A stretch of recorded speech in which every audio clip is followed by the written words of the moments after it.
Okay, thank you all.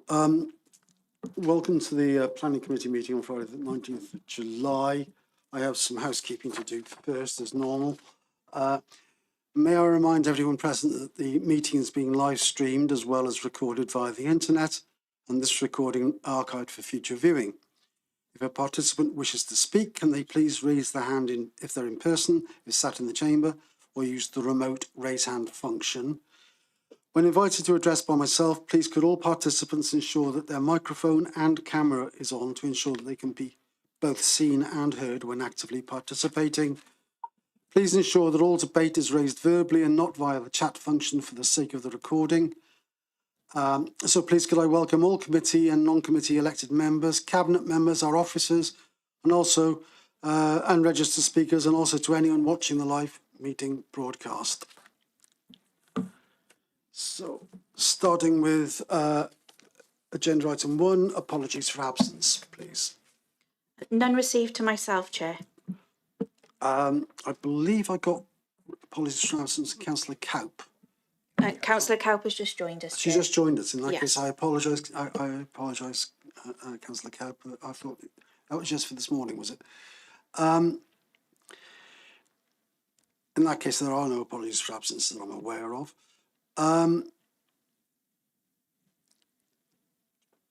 Next is the minutes of the meeting held on the 13th of June. Can I move these meetings to a true record? Yeah. Councillor Champion, I'll second. Happy to second. Thank you. Councillor Wilson, it's come on screen. Got on screen. Yep. Happy to do that as well. Yeah. Right. Agenda item 3, declarations of interest, please. Are there any declarations of interest from any members of the committee? Councillor Eddie Williams. Okay, for 2 applications. One 2023-01102-RG3. It's the land at Eagleswell. I'm a town councillor and cabinet member and also planning member. I've looked at this application on many occasions. I have dispensation to speak and vote as a double-hatted councillor. I've got non-prejudicial interest. On the second application, the 2021-01516-full, the Woodside Hamlet. As I said, I'm a town councillor and also a planning member. I will non-prejudicial interest, and I will look at both of these applications afresh. Thank you. Thank you. Are there any other declarations of interest, please? No indication, Chair. No, I see no hands. In that case, moving on. Report the Chief Executive's site inspections. I don't think there were any. Were there any last time?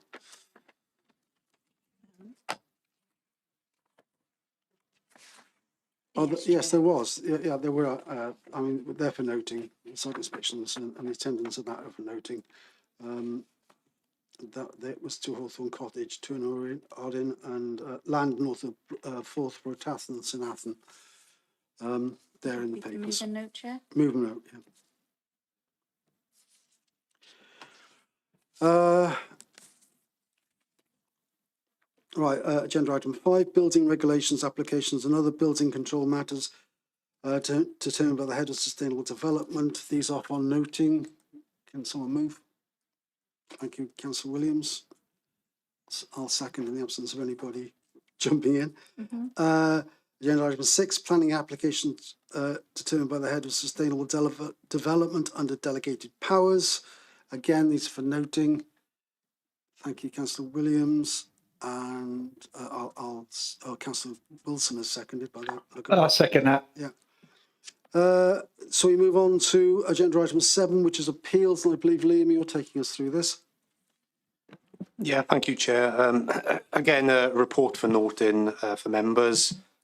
You'll see there a couple of new appeals started on page 18 of the report.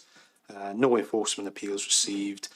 There's 3 planning appeal decisions there. I don't propose to go through these in any detail, but the first 2 of which relate to policy MD11 specifically, and if you remember, that was related to barn conversions and the control of barns once they have already been approved for a barn conversion, the ability to extend those barns. So the first one was a barn conversion that was dismissed by the inspector, and the second one, an extension to a barn conversion, that was also dismissed. The other decision on the pack there is relating to an extension at Wenvo above a garage at an existing dwelling house, significant first floor extension. The inspector agreed with our approach on that one as well. So 3 good decisions there, Chair. Thank you. Thank you very much. Next on the agenda then is trees, the delegated list, which is for noting. Sorry, Chair, can I just check you're happy to move with note? Yeah, and sorry, seconded? yeah. Is it seconded? Move to note, yeah. Thank you. Yeah. Councillor Charles and Councillor Williams. Trees then, that's for noting. Again. Move to note, Chair. Thank you very much. Seconded. We come on to trees 2, agenda item 8, 2, which is to confirm a TPO for number 3, 2024 for the tree at London House 89 Eastgate, Cowbridge. I believe Stephen And Butler I think, taking you on yeah, that. Stephen Butler, I believe, is taking us through that. Yeah, Thank you, thanks, Stephen. Chairman. Could we have the slides up, please, just for this one? So, as the Chairman has just said, the application site relates to London House 39 Eastgate in Cowbridge, which is a mid-terrace property located in the Cowbridge Conservation Area and Settlement Boundary. So we recently received a Section 211 notice, which sought the removal of a sycamore tree located to the rear of the property, due to concerns stating that it was likely that the union of the tree would fail. We could just see the tree there. That's a prominent tree just to the right-hand side of the right-hand photo. Officers felt that due to the amenity value of the group and the tree itself within that group, particularly with regard to its potential life expectancy and the visibility from both Melbourne Close and the High Street as well, that it made a significant contribution to character conservation area. On the basis of that, the authority served a tree preservation order on the 20th of March 2024. Letters were obviously then sent to the owners and neighbours, who were then given 28 days to make a comment on the TPO. So the local planning authority has now received 1 letter of objection, which is considered in the report. Whilst the objection has been raised against the TPO, it's considered that none of the issues raised by the objector provide sufficient justification to override the reasons in favour of confirmation of the TPO. So if members could look at page 32 of the report, effectively what's been resubmitted is the same tree report that was originally submitted to us.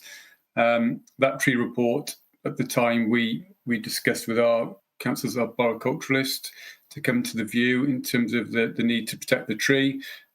We do note that the insurance company, the states that the insurance company would not provide indemnity in the event of a tree falling or branches falling. However, there's not been sufficient evidence provided that there is imminent risk of this, and the authority are happy to review any subsequent information should this be made available to support any subsequent future application. So the recommendation is to confirm the TPO without modification. Thank you, Chairman. Any comments or questions from the committee? Move recommendation, Chair. Thank you, Councillor Williams. That's seconded. Seconded, Chair. Thank you, Councillor Charles. Champion, I apologise again. It's the heat. We're not used to it. In that case, I see no objection to that, so I believe that's supported. Yes, Chair. So next on our list on agenda item 9 is enforcement, and this one's land and buildings at 17 Llandinum Road, Barry. Sarah Feast, I believe you're taking us. Thank you, Chair. Thank you, Sarah. Thank you, Chair. So the report seeks authorisation to issue an enforcement notice in respect of 2 unauthorised structures which have been erected within the front garden. The property is a 2-storey semi-detached property located within the settlement boundary and located on a corner plot. So as a result of the investigation that we undertook, it was identified that a decking structure had been erected at the site, and we have some pictures. So the left-hand picture is the decking structure. Following the receipt of a further complaint, it was found that a further unauthorised bar structure was also being built at the property, and that's the structure on the left-hand side. So both structures are situated in front of the principal elevation of the dwelling and are clearly visible from the public highway. The decking is also located on the boundary with the neighbouring property.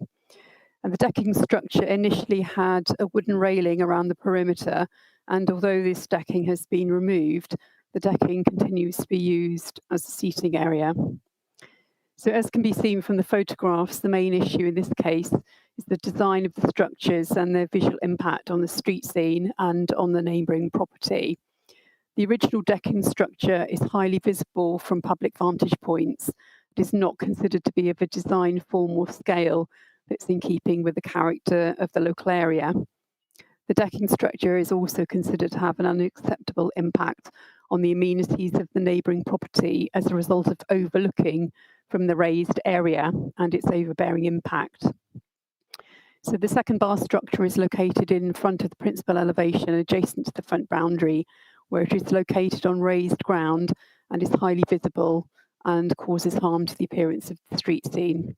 So both structures are therefore considered to be contrary to policies HD2 and HD5 of the LDP, and these seek to safeguard public and residential amenity and protect the character and appearance of the local area. So we've had a number of meetings with the occupier of the property, and correspondence has been exchanged regarding the modification of the structures in order to fall within permitted development. But despite minor works being undertaken to remove the railing from the top of the decking, no further works have been undertaken. And recent evidence has also suggested that even without the railing, the decking has been in use, which is considered to be unacceptable given its proximity to the neighbouring property. So as officers have been unable to secure a satisfactory resolution in this case, the report therefore recommends that enforcement action is taken, and that's to demolish and remove the raised terrace and bar structures located in front of the principal elevation, and to remove all of the materials resulting from this step. And in the event of non-compliance with the enforcement office, with the enforcement notice, to take such legal proceedings as may be required. Thank you, Chair. Thank you, Sarah. Are there any questions or comments from Ian? Diolch yn fawr, Cadeirydd. Thank you very much, Chair.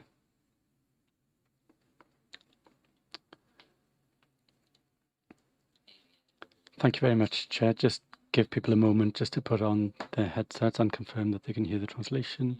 Is everything okay? Can you hear the translator's voice instead of my own? Okay, great. Well, I'm speaking as a local member for Llandinam Road. I'm happy to move the proposal for enforcement in this case.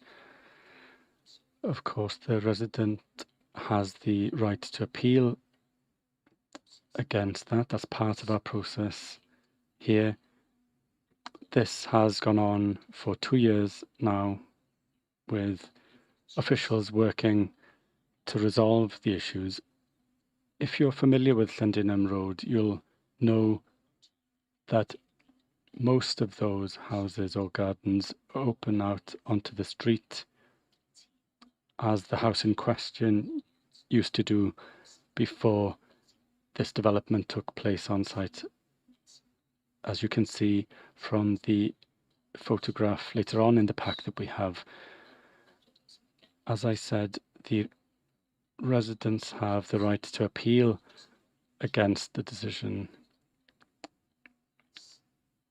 and to send in an application for this, but I'm happy to move forward with the enforcement.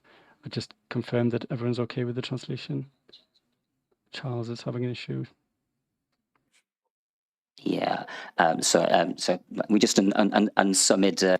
I'm just moving the proposal, Charles, and happy to move forward with this. Nothing particularly exciting. Thanks.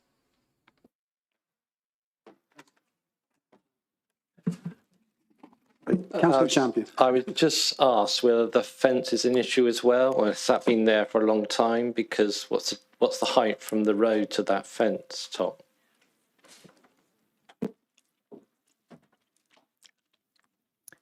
Thank you, Chair. The fence has been there for over 4 years. So normally a fence over 1 metre in height would require planning permission, but it's been on the site for the length of time to be immune from action. Thank you. Okay. Right, thank you. So the officer's recommendation has been moved and seconded by Councillor Williams. Do we see anyone opposed? I see no one opposed, and therefore that's supported.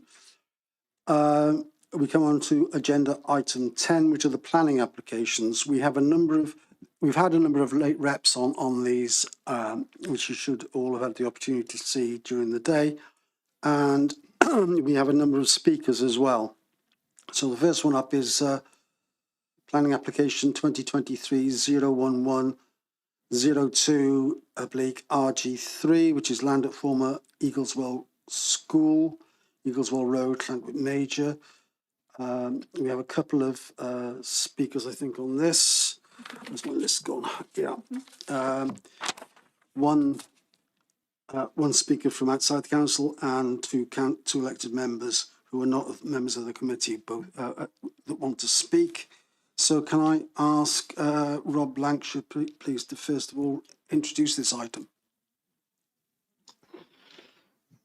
Thank you, Chair. Can I have the slides up, please, Liam?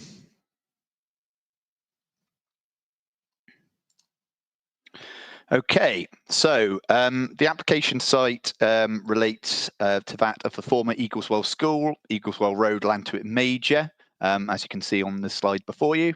The site is located within the Llandwick Major settlement boundary within the predominantly residential area, with the vehicular access to the site from Eagleswell Road to the south. The site has been cleared of the school buildings and associated paraphernalia associated with the previous use of the site as a school. As members who attended the site this morning could see, works in association with the development subject to this application are ongoing, with the vast majority of the units in situ, albeit no occupation of the units has occurred to date. Members are advised that the site is allocated for residential development under policy MG2, housing allocations of the local development plan for a total of 72 dwellings. And as such, the principle of residential development of the site has been established within the adopted LDP. Okay, so the proposals seek to develop the site to provide 90 temporary demountable units of accommodation for a period of 5 years in the arrangement as shown on the slides before you. The units would provide the following accommodation: 20 two-storey 2-bedroom flats, 24 2-storey 2 to 3 bedroom flats, 12 2-storey 1-bedroom flats, 12 single-storey 4-bedroom units, and 22 single-storey 3-bedroom units. Single-storey units are located to the site's periphery, with the 2-storey flatted blocks within the perimeter blocks located more centrally, as you can see from the arrows before you. Areas of open space are interspersed through the development within 4 main areas. Within different locations. So basically 2 areas towards the southern edge of the site, 1 to the west and 1 to the north. Circa 38 parking bays are provided in a tandem arrangement adjacent to the road running through the site. The next slide gives a kind of overview of some of the elevational finishes of the units. So the top one is one of the rows of single-storey units towards the periphery of the site, whereas the middle 2 show kind of 2-storey kind of street scene elevations of the units, and give an impression of the kind of degree of separation between the units on the section DD, which is the second section down when looking across the site from west to east. The bottom bottom one gives an impression of the two-storey units with the kind of gantry walkways that are now in situ, as members could see this morning when they visited the site. The next slide shows a photograph taken from Bedford Rise to the southwest of the site, which shows the development as built in situ. The close bordered boundary fence that encloses the site to Eagleswell Road is visible in the kind of foreground behind the kind of white vans and cars, with the single-storey units just behind it, and then towards the background, with the tree to the left, is the other two-storey blocks, which are positioned more centrally within the site. The proposals would provide temporary housing to serve those in need within the Vale of Glamorgan as identified within the Council's adopted rapid rehousing plan. This would include, but not be limited to, the provision of accommodation of those fleeing the conflict in Ukraine, but would also assist in addressing other identified needs, including those with urgent need for such accommodation, including those currently housed within hotels or bed and breakfasts that lack suitable amenities and facilities. The provision of these units on the site were identified within the rapid rehousing plan to meet the evidenced acute need for temporary accommodation within the Vale of Glamorgan, just to re-emphasise that. It's acknowledged that there has been significant local interest in the proposals, and the concerns raised are addressed within the officer report. It's not my intention to address all matters of concern within this presentation, as these are covered in detail within the report presented to members. I'm just going to touch quickly on a couple of the kind of main pertinent issues that have been raised with regard to the proposals. The first would be in terms of layout and design. It is acknowledged that the flat roof design of the units is somewhat functional and would not replicate the form and design of adjacent units strictly, because obviously the surrounding pattern of development is generally more of a traditional pitch roof form.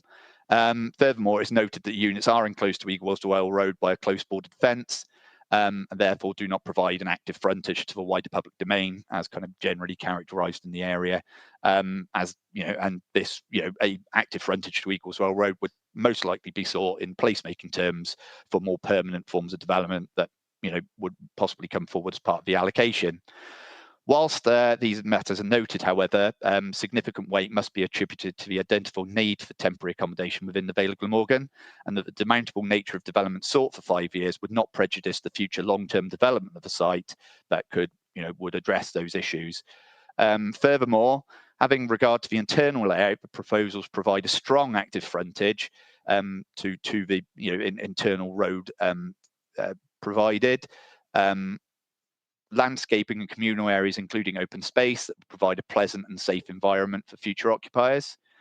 With regard to the density of development, it is noted that proposals exceed the minimum densities sought by policy MD6 of the LDP, which would be 30 dwellings per hectare in this case, as reflected within the 72 within the LDP, providing 90 units, and would therefore comply with the thrust of the LDP and national policy in terms of making efficient use of the land. To this end, and noting the special circumstances of the development, it's considered that proposals would not appear unduly incongruous to the degree that would warrant refusal of this planning application. It's also noted that significant concern has been raised with the position of the units and the relative relationship with existing residential properties. Members had the opportunity to assess this relationship at our site visit this morning. Could we go to the not that one, that's the slide, thank you, Liam. These photos are taken from the rear of plots 26 and 27, which members were able to visit this morning, showing relationship with 62 Eagleswell Road to the southern extremity of the site. This shows the position of the dwelling relative to the rear gardens, inclusive of the first floor bedroom window, which is the central-most window within that side elevation. Next slide, please, Liam. These photos taken along the rear of plots 24 and 21 and give an indication of the relationship and separation from units, including 62 Eagleswell Road, which is shown in the background on the kind of left-hand side of the left-hand photograph, and the right-hand photograph, it shows a relationship between plot 21 standing at the rear of the unit, looking towards 2 and 4 Pembroke Place.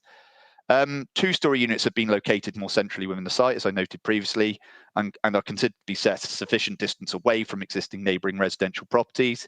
to comply with the requirements of adopted policy and guidance, including that within the adopted residential and householder SPG.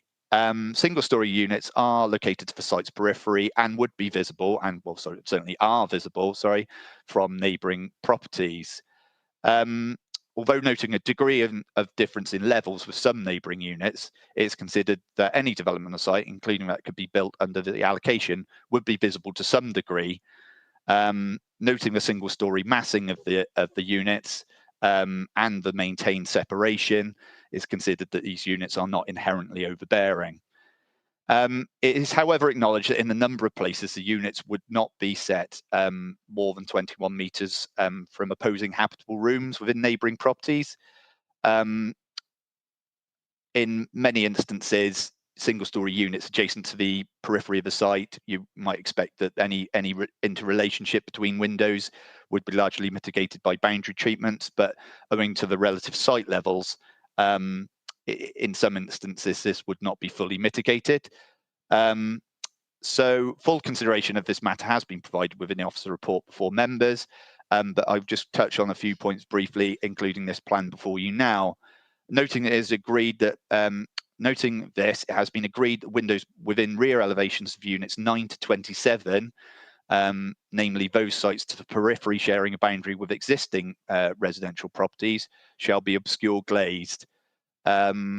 Additional trellis is also proposed, is also required by condition to be installed on top of fencing, as shown on the, you can just pick it out, there is a blue line which runs around the backs of units 9 to 27.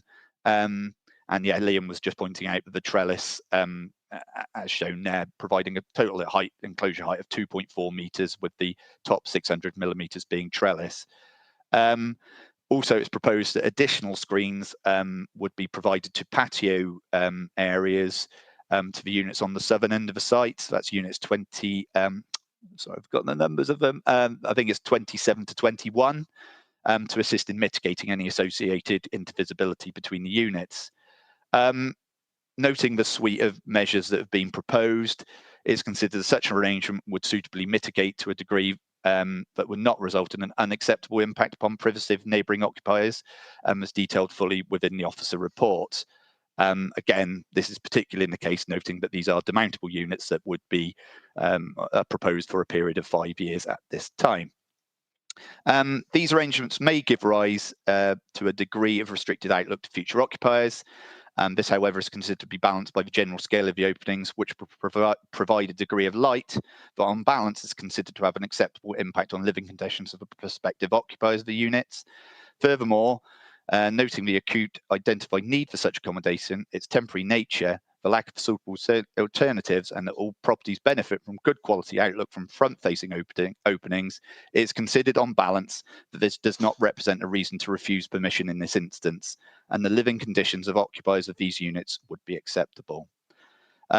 So in summary, it's acknowledged through the body of the report that there is a degree of tension with certain aspects of development, including those relating to living conditions and visual impact, as I've touched upon previously. Full consideration of all other salient planning matters have been provided within the officer report. Significant weight must be attributed to the benefits of the scheme, namely the acute identified need for this form of development, and noting that temporary permission for a period of 5 years is sought to allow other suitable sites to be identified for the siting of these demountable units. As such, subject to suitable mitigation to be secured through conditions, it is officers' view that when weighed in the planning balance, the proposals are considered to be acceptable, and officers' recommendation is to approve the proposals subject to condition. Thank you. Thank you, Rob. As I said earlier, we have a number of speakers on this. First being Mr. David Thomas, but before he starts, I'd like to thank him for allowing us access to his garden and to thank his neighbour as well. The committee could then see the context of the application more clearly. You have 3 minutes from the time you start, and you'll be given some indication of when your 3 minutes are approaching end. Thank you very much. Thank you. Chair, councillors. This application has to be the most important development affecting the community of Lantwick Major in living memory. We believe local residents have been missold the context of the development following the initial public consultation. The local authority, in our legal opinion, breached its duties in terms of planning process and ignored its own planning policies and supplementary planning guidance. How can this be right? I'm sure you have read through the significant amount of supporting documentation to the application, covering the misuse of statutory powers as well as all the planning issues raised on site in respect to planning, environmental and design matters. The main contractor has even ignored the content of the submitted environmental reports and undertaken works in previous identified areas which required further investigation prior to commencement of this work. I will not be going over all the issues highlighted, but it is important that members have reviewed the documents presented by the residents group in detail before any decision is made. I make a simple request to you all as councillors. All I ask is for you to review the application in accordance with the local development plan and supplementary planning guidance. If you do, the application clearly fails even on a temporary basis.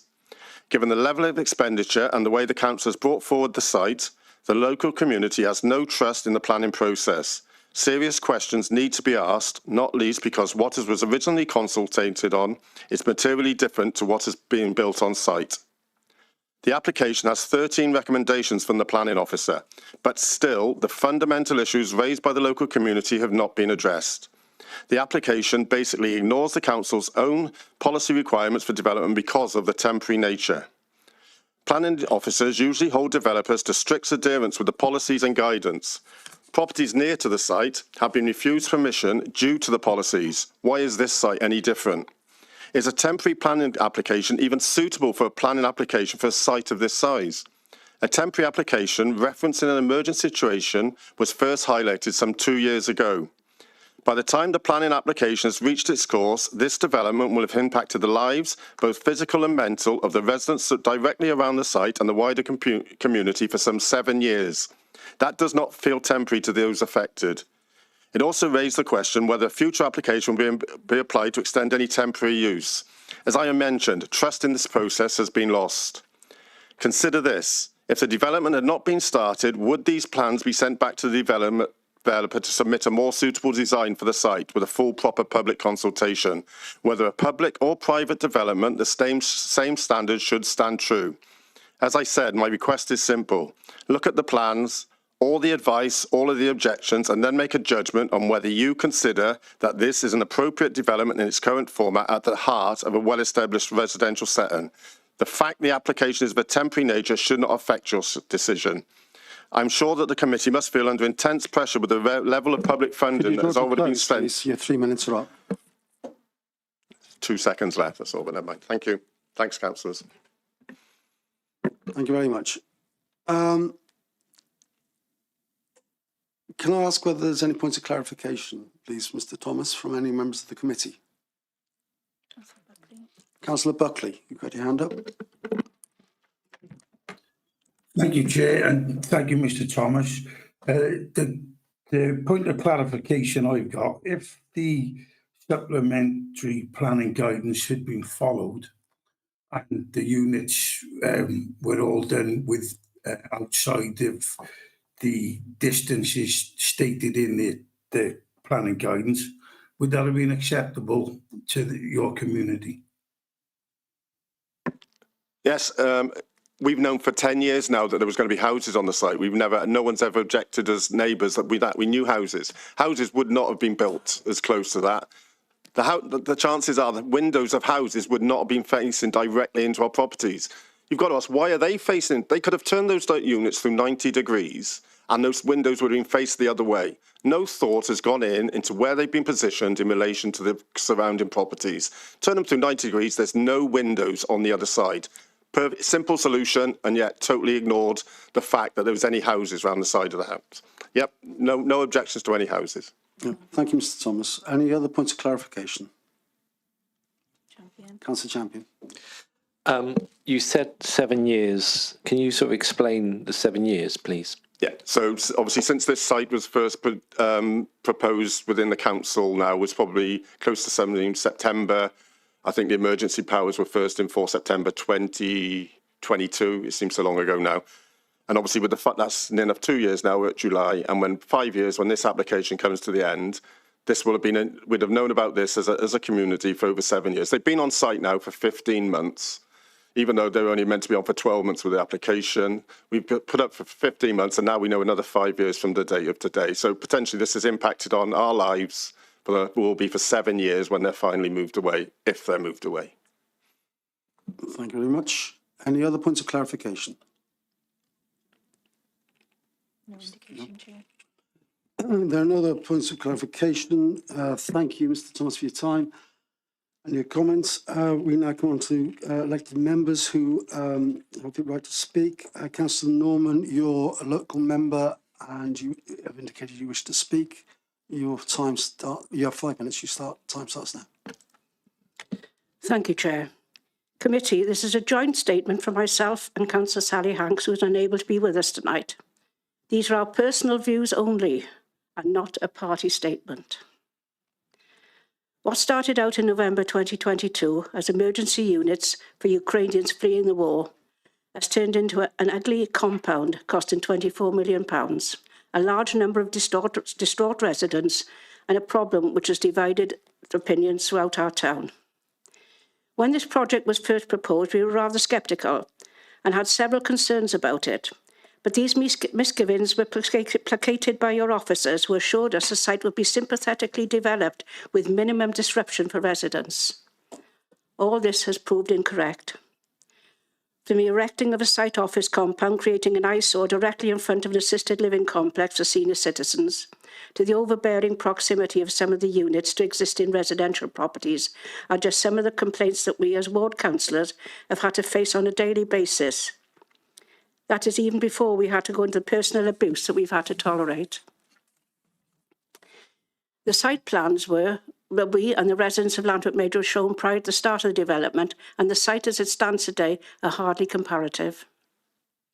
We have voiced our many concerns to senior officers, pointing out the major issue we had, which were the 7 units at the bottom of the site.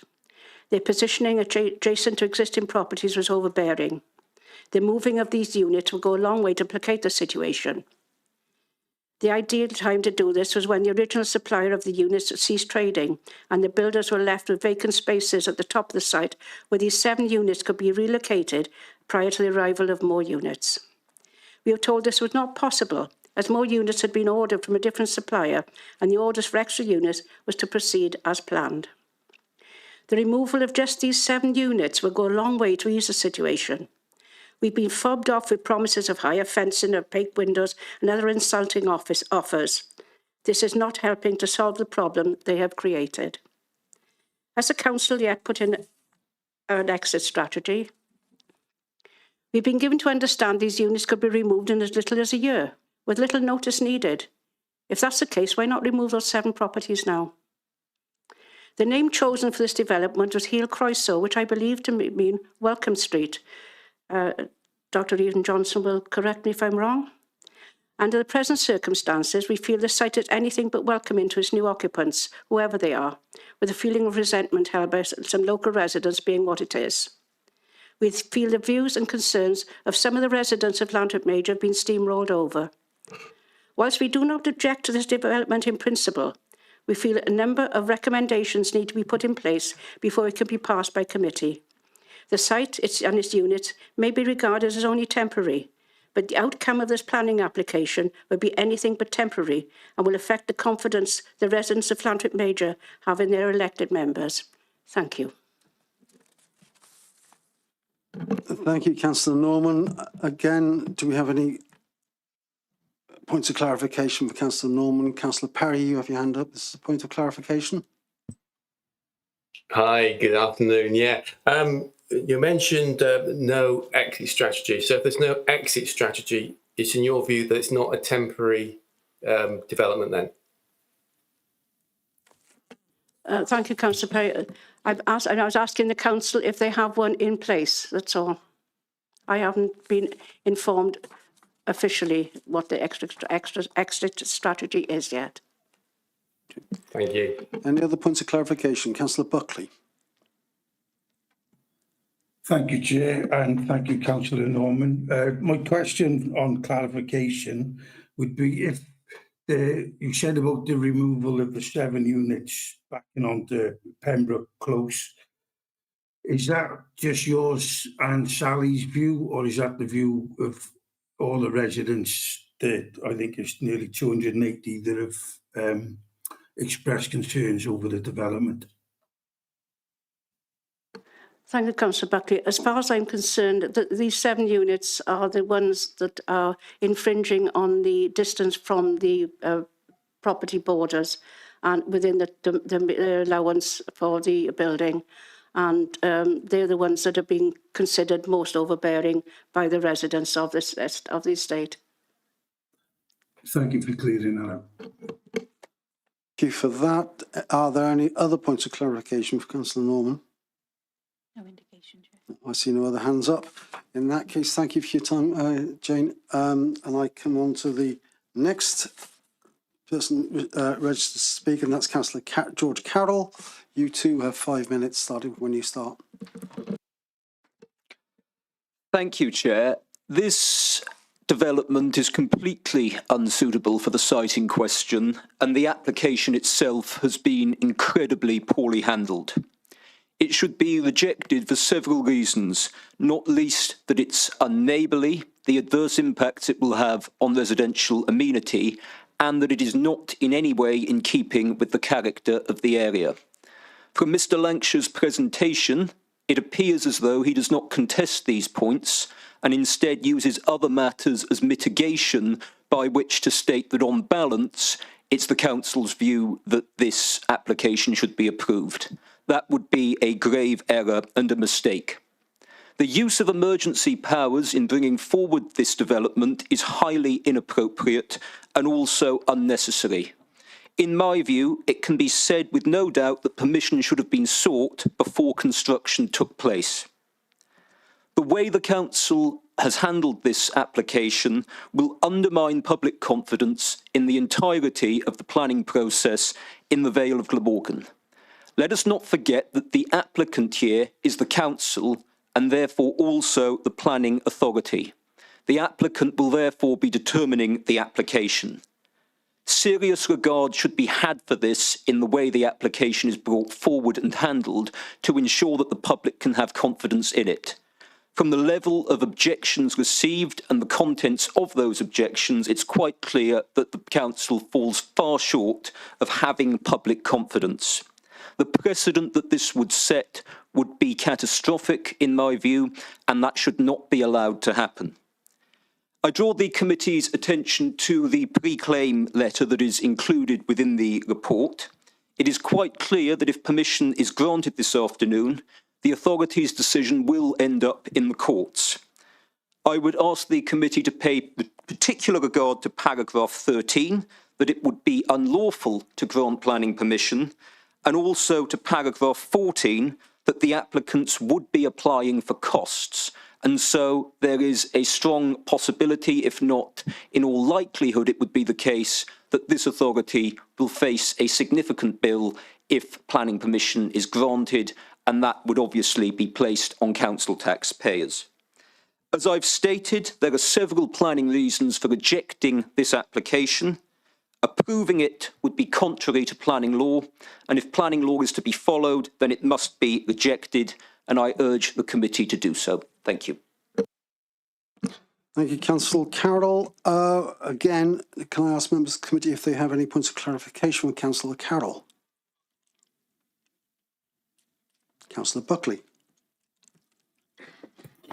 Thank you, Chair. Thank you, Councillor Carroll. Two points I'd like you to clarify. You're saying that the development is unnecessary. Does that mean you would like to keep the people who are in temporary accommodation still in the hotels where they're staying at the moment and the costs are incurred?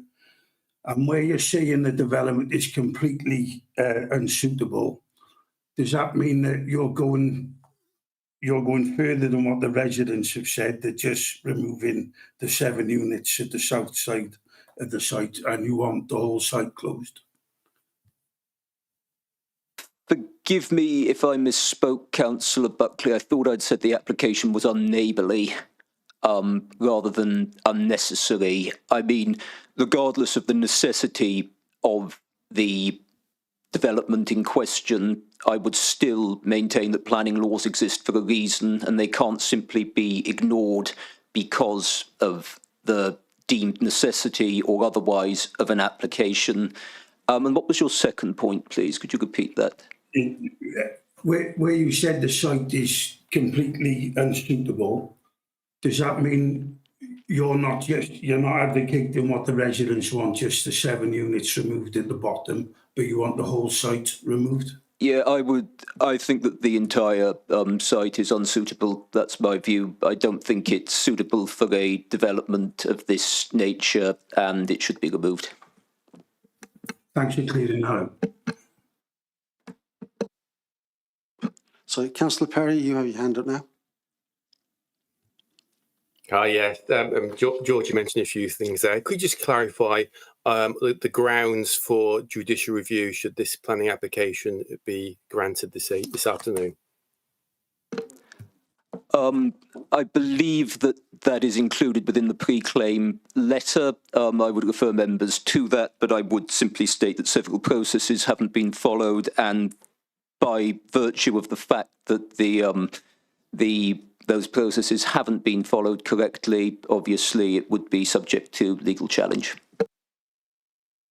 Yeah, Councillor Carey, you're quite right. The pre-claim letter is in the papers, in the report that everybody should have read. Are there any other points of clarification?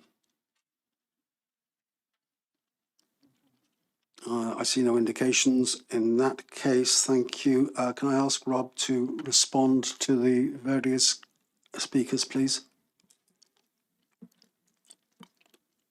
I just go respond on one point for a moment, if I may. Just in terms of the exit strategy for the site, I think Marcus might touch on this a bit more in a moment, but we've had some confirmation from our council's housing strategy section in that regard, and they've said an exit strategy will involve the relocation of the modular units to alternative sites within the 5-year period from the grant of planning permission. It's anticipated that during the relocation of the units will commence 12 to 18 months prior to the expiry of this planning consent. The modular units will be gradually decommissioned as the occupiers have found permanent housing solutions. The modular units will then be relocated to the newly identified sites in batches appropriate to the size of the receiving site. Once the receiving site has been prepared to accommodate the batch of modular units, this will make for a more cost-effective logistical exercise. So hopefully that provides some clarification on the proposed exit strategy there. Thank you, Rob. Right, in that case, I now invite members of the committee to comment, to ask questions and to put forward their views.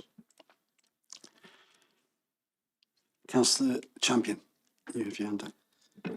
Thank you, Chair. Talking about 30 units per hectare, normally you would be talking about 30 dwellings per hectare, not 30 bungalows per hectare, because some of these units are single story. I think the density is probably higher than perhaps it should have been. I know that's a minimum and you're always looking to get as much on as possible, but equally there is such a thing as overdevelopment. And I think overdevelopment, because you had looked at 72 units perhaps on this site, and now we have 90. And the units that are most contentious are the ones we viewed this morning, which are running along the southern boundary, should we say. And the local residents, I think, are suggesting that those could be removed. Now, is there a condition that we can actually add to actually approve this with the removal of some units? That would be a question. To be honest, I'm not in favour of this as it stands. Thank you, Councillor Champion. Any other members of the committee want to comment? We were fortunate to have a large number of committee members attend the site visit this morning, and so that they could see the context. Councillor Buckley, you have your hand up. Thank you, Chair. I'd like to say that I'm proud of the fact that we've been granted a county of sanctuary status, and we are helping people that need to be helped. there is a need for temporary accommodation, but I don't think our need to help people seek sanctuary in our community top trumps the need to protect our community. Now, if removing 7 units from the 90 units that are there appeases the community, which was up in arms about this, I think that's a pretty good trade-off, and we're still getting temporary accommodation that we can help people that need to be helped, but we're also helping the community come to terms with the development, albeit temporary, that we're trying to put in place. So I'd like to know if we could take those bottom 7 units out. Thank you. Thank you, Councillor Buckley. Councillor Payne, you have your hand up, and then I'll ask Rob to respond to the 3. Thank you, Chair. I just wanted to know about the units that overlook. I've been to have a look on 3 occasions. I wanted to know, is all of that glass going to be opaque? So will they be able to see through there? And in terms of planning, is overlooking something that's considered? Because I know lots of times we've challenged it and we've been told that's not a consideration. Thank you. Overlooking can be a consideration, and we had the benefit of being able to go into the properties that are particularly contentious, and the glass is obscured to, I think it's called Pilkington 3 level, which basically means it's completely frosted and you can't see through it. Can I just, Chair, could I just add to that really quickly, if that's okay? You are correct, they are obscured. We also intend amending or suggesting that condition is amended to include a requirement for them to be non-opening. So the windows themselves can't be open and someone can look through them to obviously look around and get past the obscure glazing. So we do suggest that that condition is strengthened to add that the windows are non-opening on that particular rear elevation, or those particular rear elevations. So that will become part of the recommendations, yeah, with that amendment. So, fine. Councillor Payne, is that legacy hand or is that new hand? Councillor Buckley, you have your hand up. Yeah, sorry, Chair. I forgot to say my last point. If we were to take out those 7 units, would we then be within the supplementary planning guidance, which means that you shouldn't erect these things within 21 metres of existing properties? Thank you. Right. Rob Lancashire, would you like to respond to those 3 comments? With regard to the loss of the 7 units, I mean, I think it's also worth clarifying. It's the 7 units to the southwest of the site or southeast of the site are, yeah, there are some of the units where there is a slight shortfall in the 21 metres. There are also other units, but they are mitigated by the fence. I don't know. I think it might be. I don't know. I don't know if Mark has got a view on potential removal. Liam's got a view on the potential removal of the units. Yeah, I think, yeah, Liam, you'd like to. I'll come in, Chair, if that's okay. Marcus, thank you. If you were going to go to that route, that you would have to exclude them by virtue of condition from the approval. So all that would happen is that you could apply a condition which requires that the consent only extends to a particular number of units and does not include the 7 units involved. That would then necessitate their removal, because obviously we can't serve enforcement notice on ourselves, but we would have had a development there which is not authorised. So the consent, if you like, would just have to be varied by virtue of a condition. That is possible to do. One thing I just want to clarify, the word "it doesn't comply with planning law" has been bandied around quite a lot in this meeting. The fact that they may not be strictly in accordance with supplementary planning guidance is not according with planning law. That means they are not strictly in accordance with supplementary planning guidance, but that in itself is not a reason to refuse. And actually, where there are justifications and reasons to overcome those issues, those can be used as a reason to not accord with supplementary planning guidance. The clue is in the name, it is guidance, it is not law or specific something that the council has to comply with. It is recommended it is complied with it. In many cases where you have ground floor windows facing each other across roads or over fences, the distances are less than 21 metres. In this particular case, there is the issue that some of the properties involved are slightly raised on plinths, so it's the equivalent, I suppose, of a 1.5 story rise, and it has been suggested that the use of panelling on top of the existing proposed fence or the existing erected fence will overcome those issues, and members will have been on site to date and seen that and form their own views on that. One final point, if members so wished, we could condition that an exit plan or strategy is submitted within 12 months of any consent being issued. This would require that a plan is provided which is detailed and specific about how the units would be removed from the site and when the commencement of that would start. That, I'm assuming, could be done in the form of words that was suggested by colleagues from the housing delivery team. And as they've suggested, those formal words as their exit plan should not cause any issues. So there is the possibility of conditioning or placing a further condition requiring a formal exit plan be submitted. Thank you, Marcus. I've still got a few hands up. Councillor Aviott was first, and then Councillor Johnson. Thank you, Chair. Whoever becomes the tenants of the units, will they be subject to the same conditions as our social housing tenants, please? And who will be monitoring? Will they be monitored by housing officers? Thank you. We'll take a couple more questions before we go back to that. Councillor Johnson, you had your hand up, and then Councillor Cave, I believe, wants.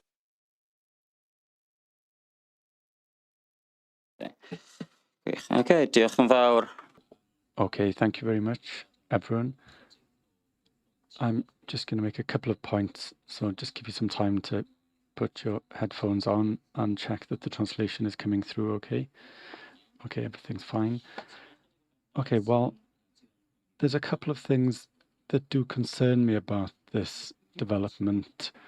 Obviously, I've been around Llantwit Major several times over the last few months since the work started and seen the demontables appear on the land. I have to admit it was really interesting to go on an official visit today and to go into the gardens surrounding the buildings.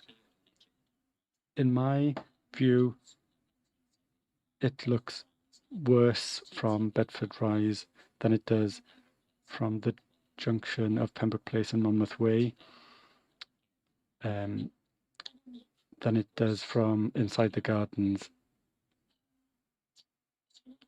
If you're used to living next to school playing fields and then you have buildings, that is obviously a deterioration from the previous environment. I would accept that. But the site visit was interesting because not only do we know that the condition for Pilkington Scale 3 opacity and the conditions, if you sit in the gardens of the houses, it's not clear that people are overlooking you. But I live in Barry. It's not quite a terrace house, but it's a house that some people might call a terraced house. I can look out of my house at 8 gardens.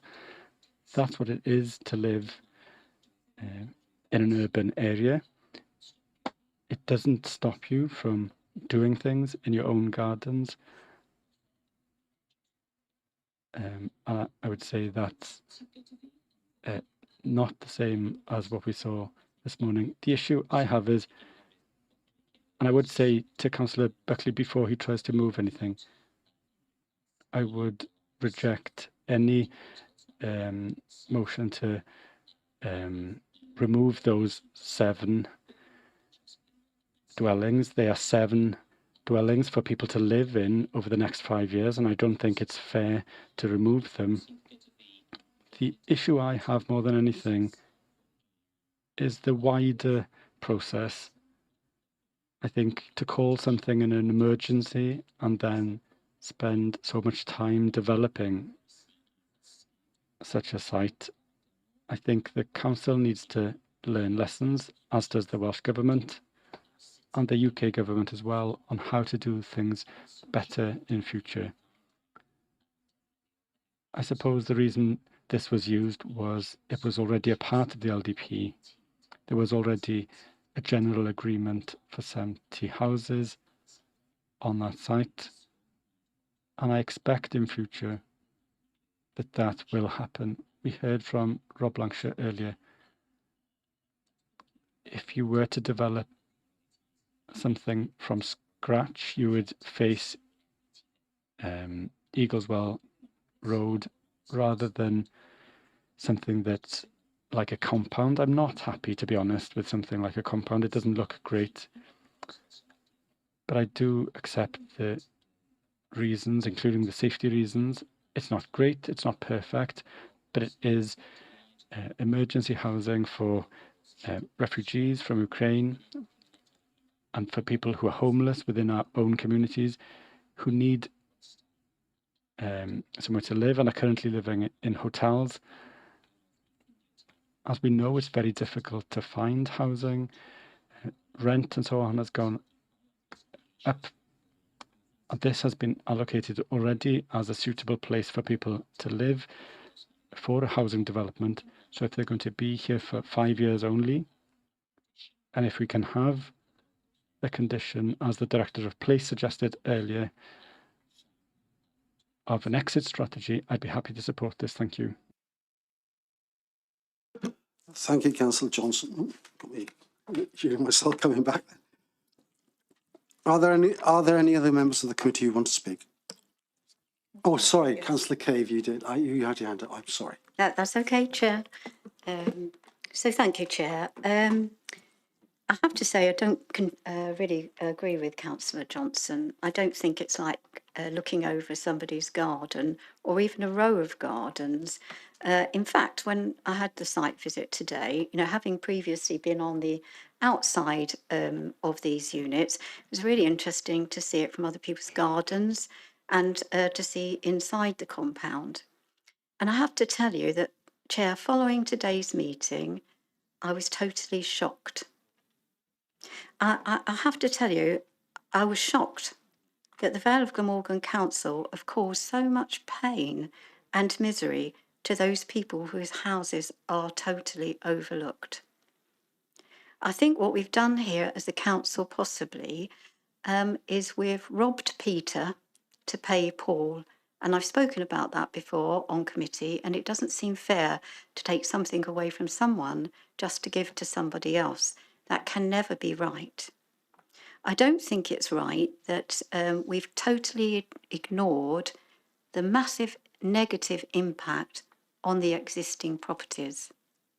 And they're totally not in keeping with those other properties in the local area.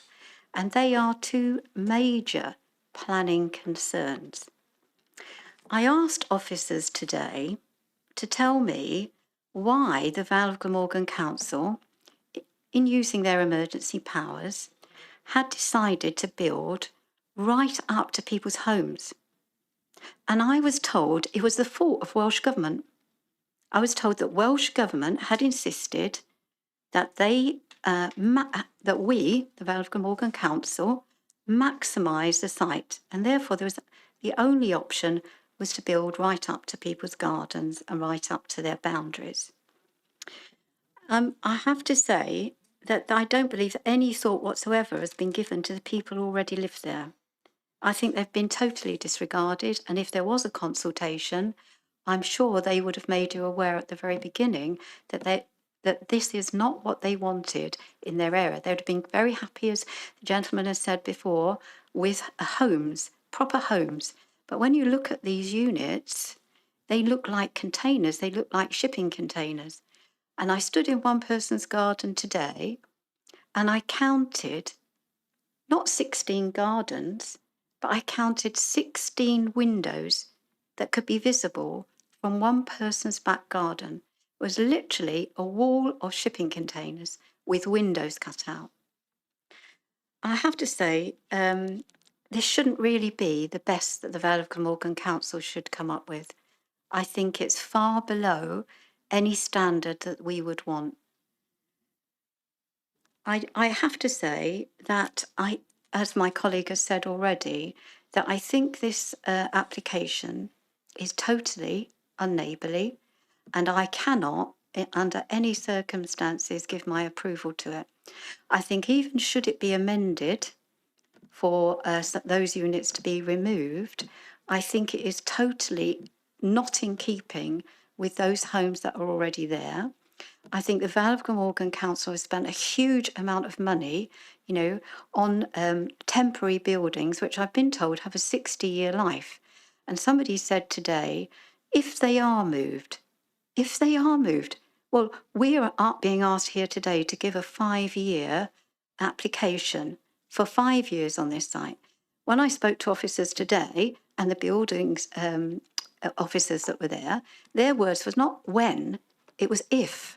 And that's very, very concerning. So I'm glad that we've started to talk about an exit strategy.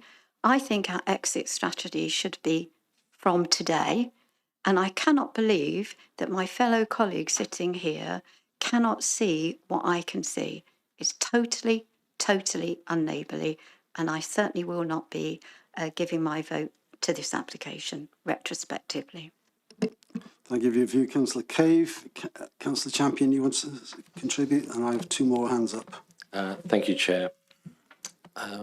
If I say that I'd like 7 removed from here, it doesn't mean to say they can't go somewhere else. So I'm not saying we can't have 7 families living in the Vale.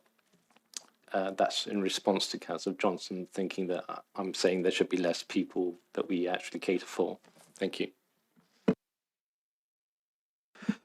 Moving on. Next hand up is Councillor Perry. Hello, good afternoon. I'll try and not repeat what Councillor Cave has just said, but I think she hit some nails bang on the head there.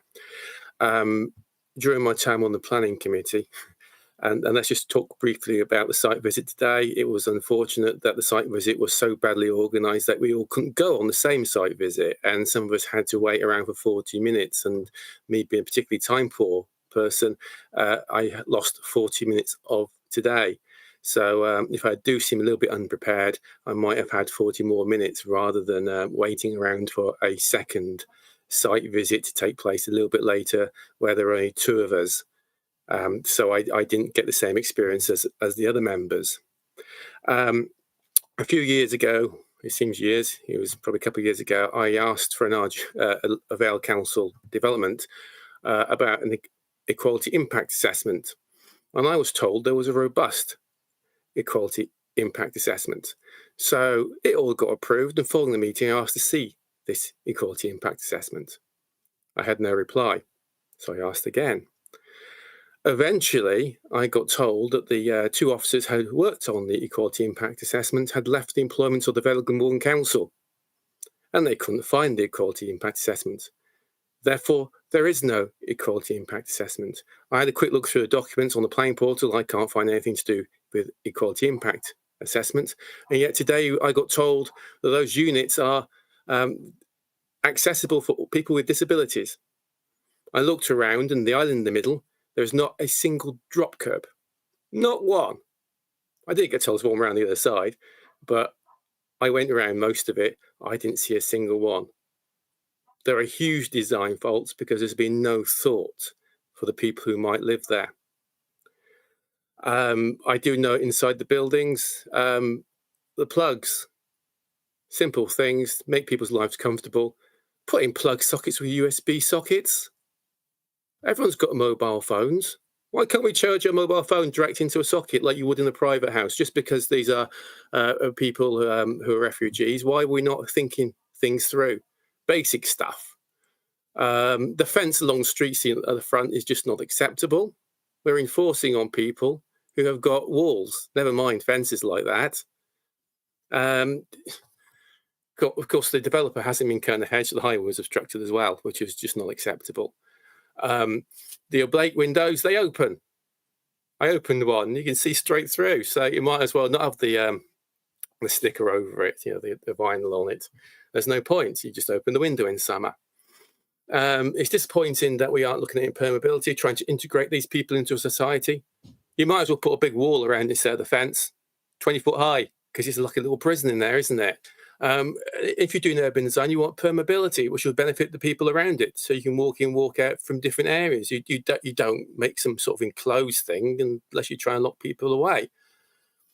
It does seem to be like, you know, a prison rather than a place where some of these people have had bad experiences and we're supposed to be caring about them. We don't seem to really care, do we? Come on, clanging around in those.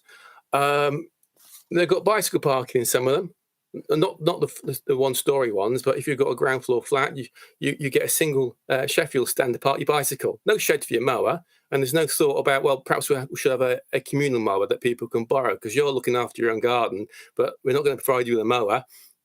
So what's going to happen? What's going to happen to the area between the two fences? Councillor Perry, these are all matters for housing, not for planning. Could you please stick to planning?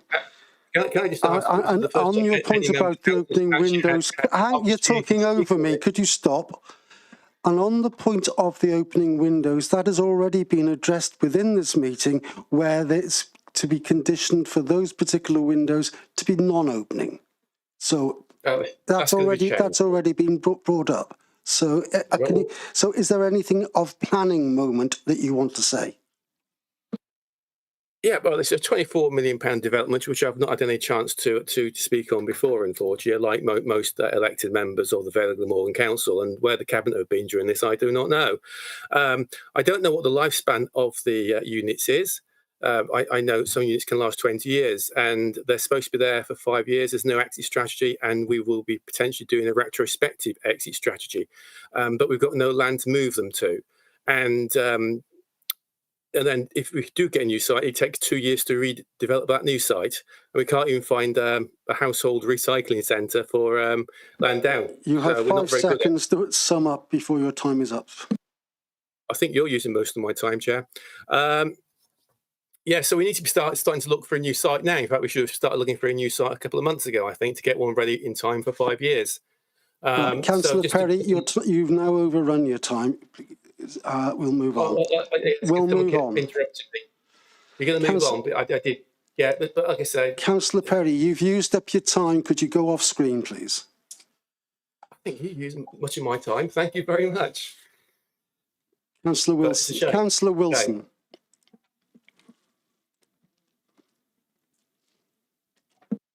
Mark, you're muted. Mark, we can't hear you. You're muted.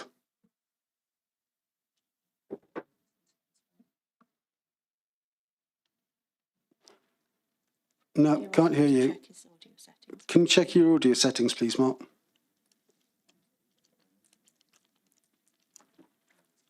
Okay. Give Councillor Wilson just a second to try to see if they can improve that situation. No, that's not worked. Have we got Teams switched off? He may have plugged his headset in as well, Chair. Is your headset plugged in firmly?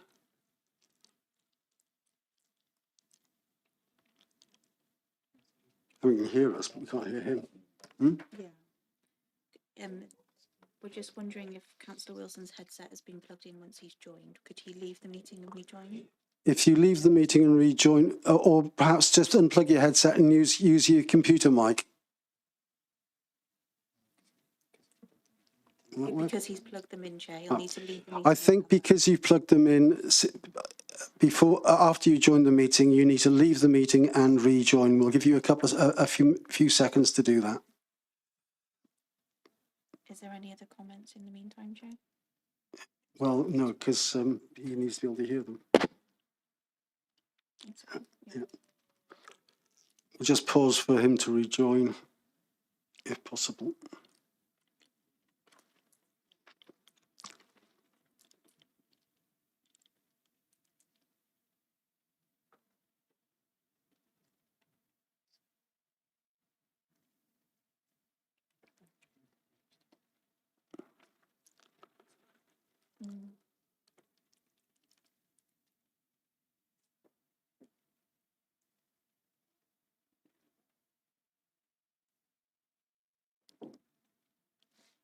It worked earlier. Spoke to him. Yes, we're wondering whether the headset's been added, Chair, after we've checked audio. Can you hear me now? Yes, we can. There you go. Excellent. Thank you very much. And apologies for that. Just a couple of issues here. I mean, obviously, this application is in the LDP. That's one thing I would like to say. And obviously, it's in the LDP. It's an application capable of being developed. And that's the first point. Secondly, I think officers have emphasised that this is temporary nature. And indeed, many members have mentioned the temporary nature of the construction of the properties. And I think that's a point that also needs emphasising. And thirdly, there will be an exit strategy as well for the residents. Because as we know, we want to develop part of the site, if not all of the site or some of the site, for a health centre. So I'd like to emphasise that. Plus also, we've been given reassurances that actual windows will be opaque, and also there will now be closing as well. There'll be closed windows. There'll not be windows that capable of opening. And those are my points I'd like to make today. So thank you.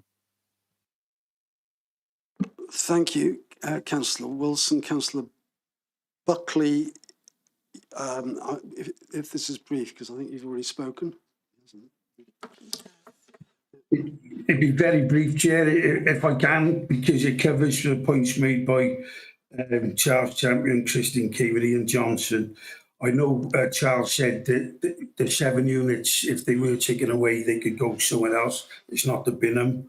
And I know that Christine said that they were told by the Welsh Government to maximise the site. And I know that Ian said that he didn't want to lose anyone because they're looking after people. Well, Mr. Dave Thomas, who spoke earlier, he suggested turning those units end on. So no windows, we're looking onto the properties. So that's a pretty simple solution. You've lost no units and the neighbours here have still got a little bit of privacy.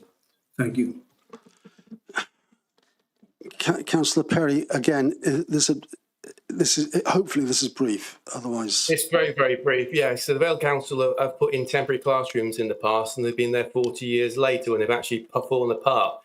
And of course, things like the Eiffel Tower are also temporary structures.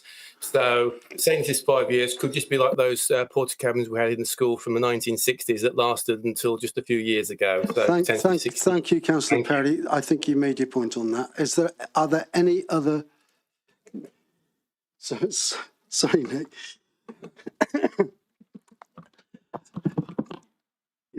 Thank you, Chairman. Sorry, I apologise. Yes. That's okay. Well, I've heard some nonsense today, but there we go. Yeah, I remember temporary terrapin classrooms. Yeah, they're very different to what we've got here. I've seen quality kitchens, quality bathrooms. I've seen rooms that are neat, clean, white, and beautiful to move into. I'd be proud to own or live in a building like this. So let's not decry the quality, first of all. Would I have liked to have seen this scheme earlier? Yes. Does it make it any less of a good scheme? No. I'm finding it amazing now that after we took the trouble to go to a site visit, to go into a number of these 7 units, to go into the number of those gardens there, and to hear about the mitigation that there is and is going to be added to it, to actually then ask for those units to be removed or turned around, or I don't know what, dug underground, or I don't know what other nonsense is going to be suggested. I think I was always told you get a planning application, you do various things by condition, but ultimately the application is the application. And if you don't want it, you vote against it. If you do want it, you vote for it. You don't piddle about with it at the last moment. So let's have a little talk about planning, shall we? Because I've been around planning for some years now, and I like to think I've learned a bit, and I like to think I've forgotten a few bits, but this is what's going to happen in the next few years. We've just had a general election. We've been told by the new government that for England, there will be a massive building spree going on. And to do that, they are going to be looking actively for land. And to do that, there would be building on green belts and other areas that would have up to now been considered unacceptable. You can imagine where England leads, Wales will inevitably follow, because we have a huge shortage of housing too. So that's going to change, and that's going to change the distance between houses. That's going to change the style of houses. That's going to change the need for amenity space and everything else. So that's a warning to you. Now, what I'm saying about this scheme is, quite rightly, Welsh Government have actually said, maximise the site. Quite right. Quite right. Use as much as you can. Quite right. Quite right. Yeah, let's house people. Very good. This is what we should be doing.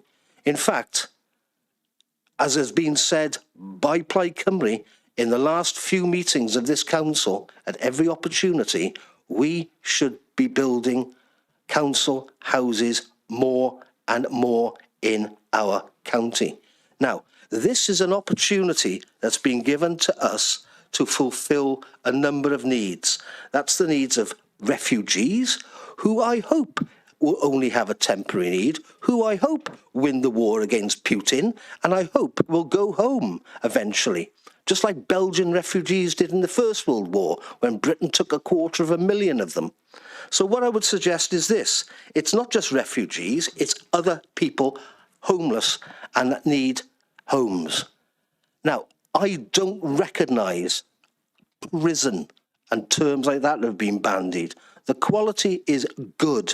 To me, it actually looked like a holiday complex in some way.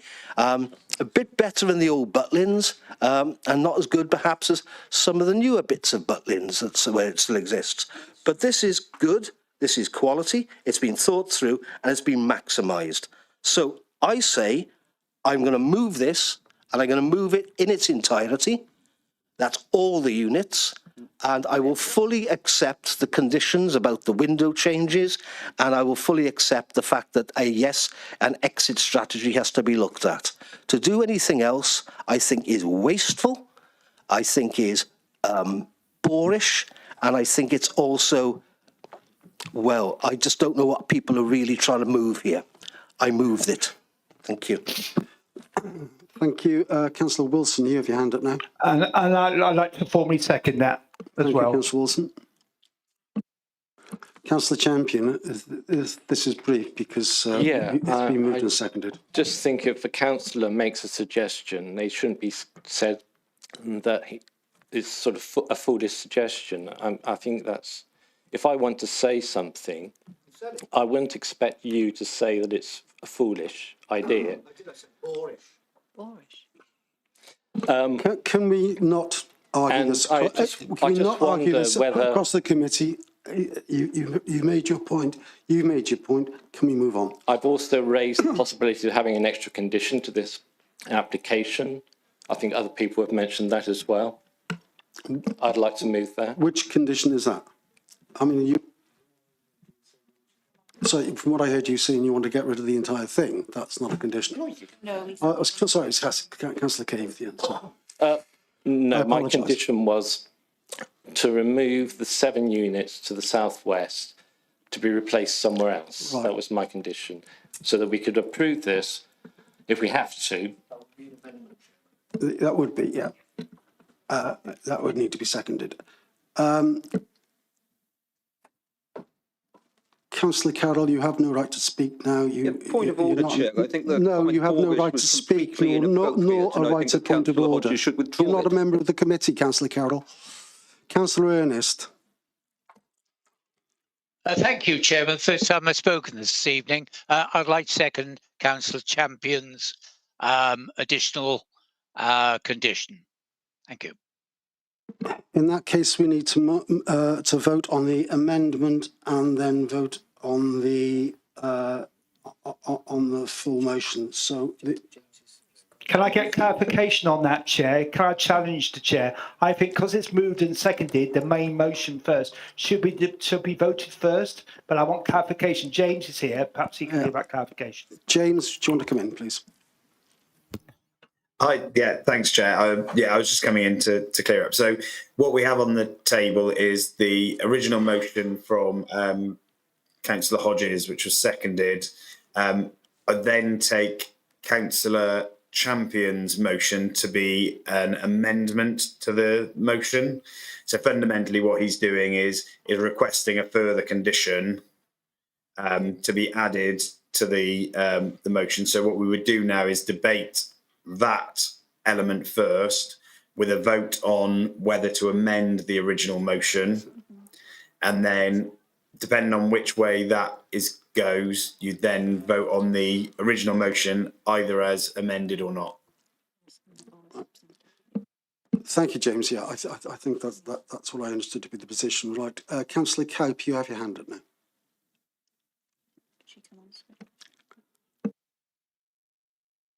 Okay. Marianne, we can't hear you. We can't hear you, Marianne. It's the same thing as with Councillor Wilson. Councillor Cope may have added a headset after joining. Did you add your headset after you joined, or you need to add? No, we can't hear you. If you come off, leave your headset in and come off and rejoin.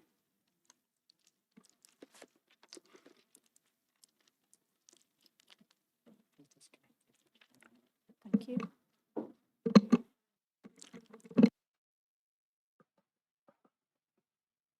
Can you hear me now, Chair? Yes, we can, Marianne. Sorry, thank you. The point I wanted to make is that I think this amendment about moving these units has already been mentioned in the debate, and I'm suggesting we don't need to debate it, we just need to vote whether we approve that amendment or not. Yeah, but procedurally, we need to give the opportunity to debate it as it is an amendment to the motion which Councillor Hodges moved. And it was seconded. Councillor Williams, you want to speak? Yeah, just clarification. When we say move, I'm thinking it's more a removal rather than removal off site, rather than move them around. Can you just have that clarification? Yeah. Sorry, can we do on mic, please, for the sake of those at home? Councillor Payne, you have your hand up. And then Jane. Oh, actually, Jane, firstly, James, I think because you have some advice.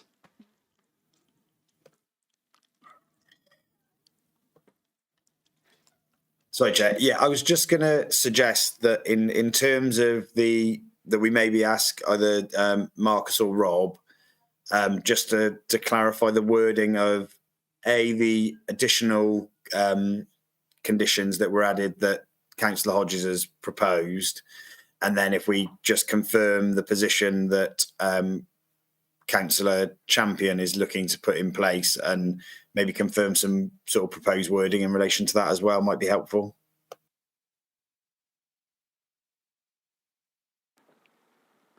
Thank you, Chair. Marcus. Yeah. I'll come in quickly there. In respect of the windows, we would look for a scheme to be submitted to provide for level 3 obscuration and the permanent closure of the windows. So that'll be a standard condition to that effect. And in respect of the submission of a scheme, we would suggest a condition that within 12 months of the consent, a plan / strategy to manage the removal of the temporary residential units from the site should be submitted to and agreed by the local planning authority. The strategy will detail the plans to relocate the modular units to alternative sites within the 5-year period from the grant of planning permission, and it should include the commencement of this work at least 18 months prior to the expiry of the planning consent. The plan will detail the proposed methods and numbers of units to be relocated to the newly identified sites in batches appropriate to the size of the receiving site. Yeah, that's fine, thank you. And on the point and in respect of if the committee were to consider the not including the 7 units in this consent, then that is the way it would have to be drafted. It would have to be a condition which says this consent does not extend to the 7 units to the southwest numbered in that form. So we need to discuss that amendment and then move back to Councillor Hodges' main motion, or the amended main motion if that amendment is carried. Councillor Payne, you have your hand up. Thank you, Chair. Is there an approximate cost for removal of the 7 units? And what additional you know, what other costs are there going to be for other, you know, land uses and things like that? These are additional costs. Do we have any approximation of that? Anyone want to hazard a guess, Chair, Marcus? I don't have an approximation, although when it's certainly it's approaching £1 million. So, but I don't have an approximation, and that figure is taken solely from discussions that were had around the cost of locating the units on there. So I don't think it can be taken as a figure, but it's certainly, I think what we can say is it's certainly a considerable sum. This is a significant amount. Right, thank you very much for that. Councillor Cave, you have your hand up. I just want to come in on that point because obviously that will have already been budgeted for because these are temporary units that are going to be moved in 5 years' time anyway. So all we're doing is trying to bring that time forward. That's all that's being suggested here. I take your point. Right, are there? Is there anyone else who wants to contribute to this particular part of the discussion? Councillor Champion, it was your motion, so yeah. Can I just speak back to Marcus, because surely where you've got that condition that they look to remove it in 5 years, you could actually add to that within 1 year for these particular numbers. So you've got 1 year for 7 of them and 5 year for the rest. Could you not do that?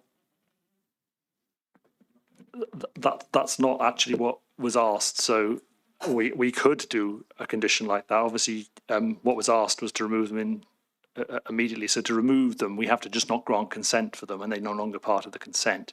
If you wanted to allow them to stay for a shorter period, that would be a different condition, whereby the temporary consent condition, which is at the start of the list of conditions, would have to be amended to reference those 7 properties as only having a consent for 1 year and the remainder of the site having a consent for 5 years.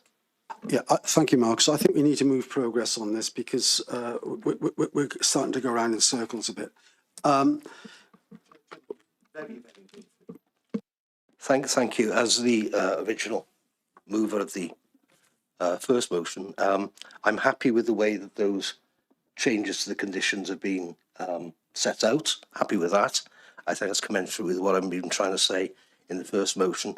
I am asking for a recorded vote. I assume we have the technology to do that. And I would ask that we, go straight to the vote now. Yeah, that's what I was planning. In that case, we'll take the amendment first. Yep. So the for clarification for those voting, in the usual way, I think we're all used to that now on the committee. You are voting either for the amendment, which would involve removing 7 units from the removing consent for those 7 units, or you're voting against that. James, you have a comment? Yeah, so I was just going to make sure. I wasn't sure that whether Councillor Champion had made it clear which sort of version that he would want, whether it was the permission but removal within a year or just not consent. That wasn't the amended motion. The amended motion was just to get rid of them all, not to allow them in the first place. Yeah. We just need to clarify because we've had 2. Yes, I would clarify that. To be what? Clarifying to remove consent. Basically, not have them consented in the first place. Yeah. Okay. That's where you right. Yeah. And that is what I seconded, Chairman. But I think we need to be very clear when we're asked to vote whose amendment or whose proposal we're voting for. Well, the amendment is the amendment. The motion was the motion was Councillor Hodges. So we're voting firstly on Councillor Charles's amendment. Right. Thank you.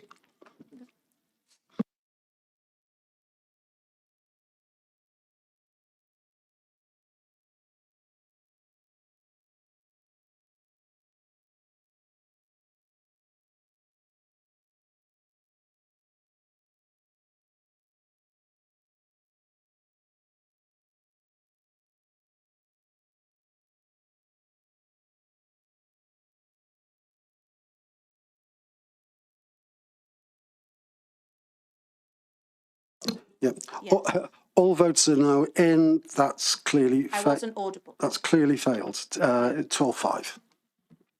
We now move back to voting on the original motion, which is the one that Councillor Hodges proposed, which is to approve with the amendments on obscure glazing and secured window, and the amendment on the exit strategy. Called as a recorded. And this vote will be recorded as well.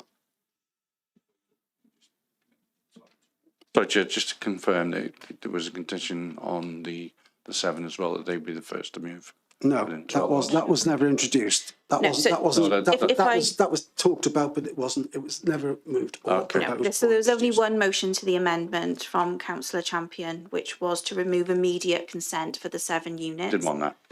That's the one that's been voted upon and has failed. Same with that, yeah. Yeah. So now we haven't moved an amendment. So we have no substantive motion. We only have the original motion as raised by Councillor Hodges, with 2 conditions: for the windows not being opened, and that for an exit strategy be provided within 12 months as set out by the Director of Place. Okay. We are now going to that vote on... Before we do that, can I have another amendment then, please? And that's part of the exit strategy, that the first properties that are moved, or modules that are moved, are those 7 in the southern end, please. I'm not the most contentious. I'm not sure that that's possible. Yeah, Marcus, can you advise, please?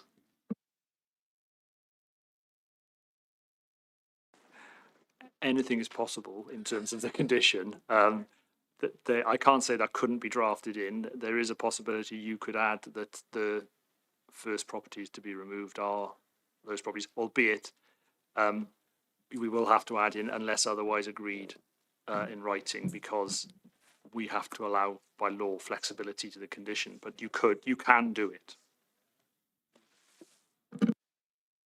Councillor Stallard, you have your hand up.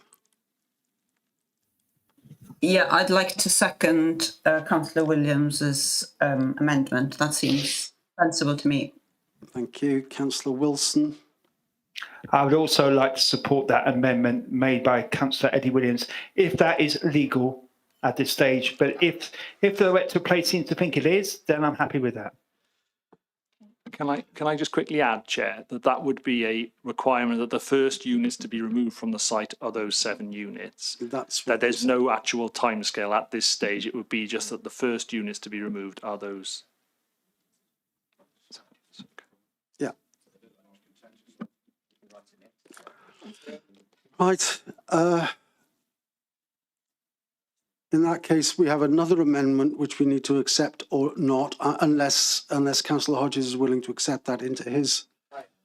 He is willing to accept that into his, and that Councillor Wilson, you seconded that. You also seconded Eddie Williams, so I suggest that you probably are happy to accept that into the main motion, in which case we can now vote on the main motion.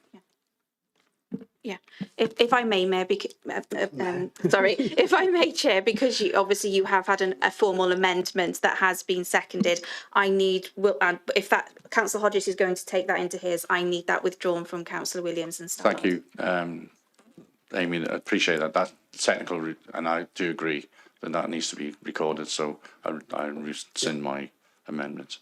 Yeah, with the agreement of my second. Councillor Hodges, you've accepted that as part of your motion. Yeah. In that case, our motion... Sorry, Chair, I also need agreement from Councillor Stallard. Oh, she seconded it all, yeah. You've got it. Yeah. Thank you very much. Just very, very briefly, Mayor, so just clarifying this. Just as bad, all just as bad. So, so there's the original motion that we have, plus a condition based around the opacity and the non-opening of windows, and a condition around the exit strategy, which is going to include that the first of the demountables which are removed are the 7 in the southwest of the site, which are, I think, plots, 21 to 27. Yep. So that's but that falls within the same thing, doesn't it? That's absolutely, yeah. Yes. I mean, thanks for clarifying. That's my clarification. That is what we're talking about. In that case, can we move to the vote? And it needs to be a recorded vote.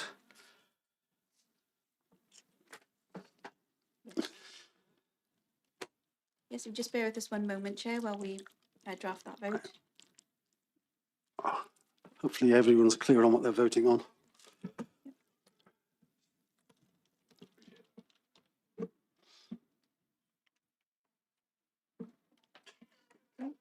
Yeah, ready to start, please. Okay, Chair, the vote has been started. Right, the vote is active. Voting either. Can I just clarify that once more, please, Chair? We're voting either for the development with Councillor Hodges' amendments on windows, non-opening windows, and the exit strategy to include the 7 contentious units as being the first considered to be for removal, or you're voting against the development.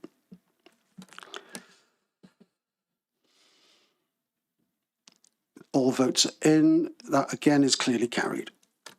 12-7, 12-5. And if you'd like to just.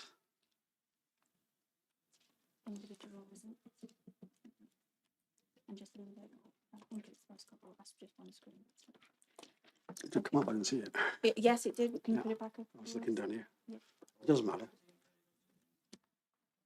Yeah. Right.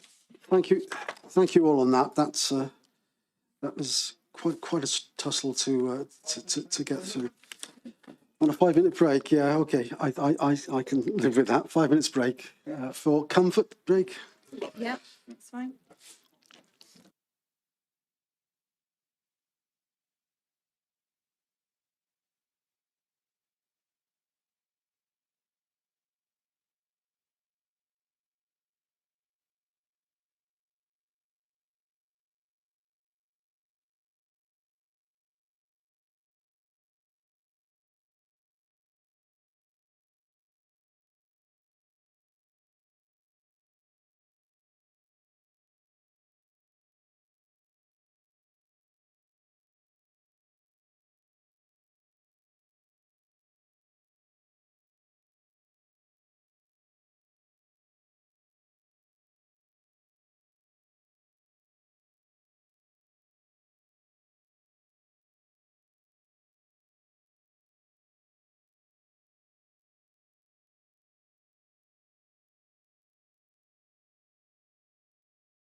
Yeah. No, oh. Oh, we've got a minute to go.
Okay. You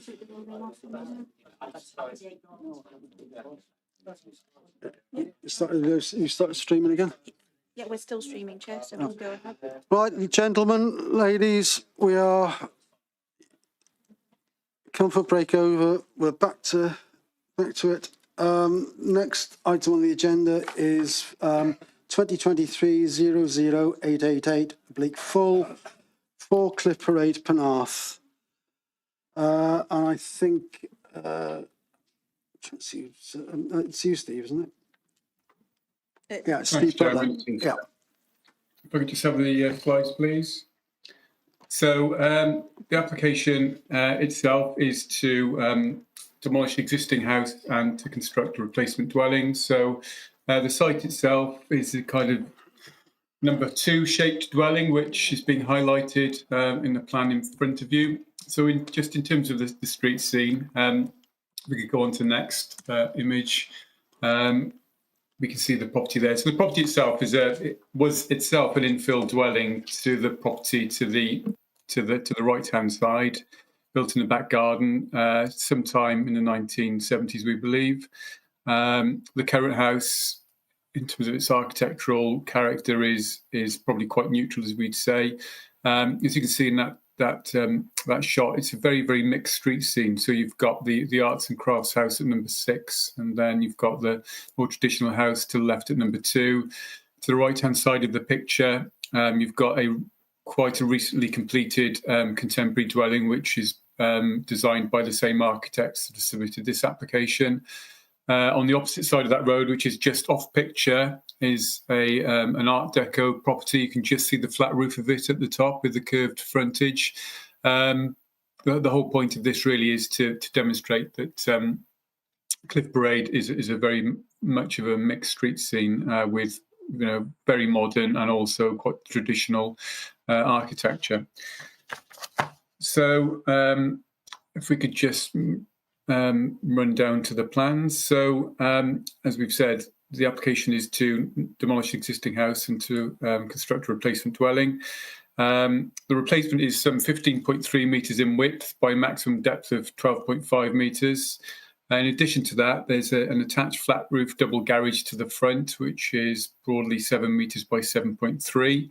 And that's the main two-storey element. At the top of that, maybe if we can go down to the elevation drawings, there is a sort of inset rooftop pod.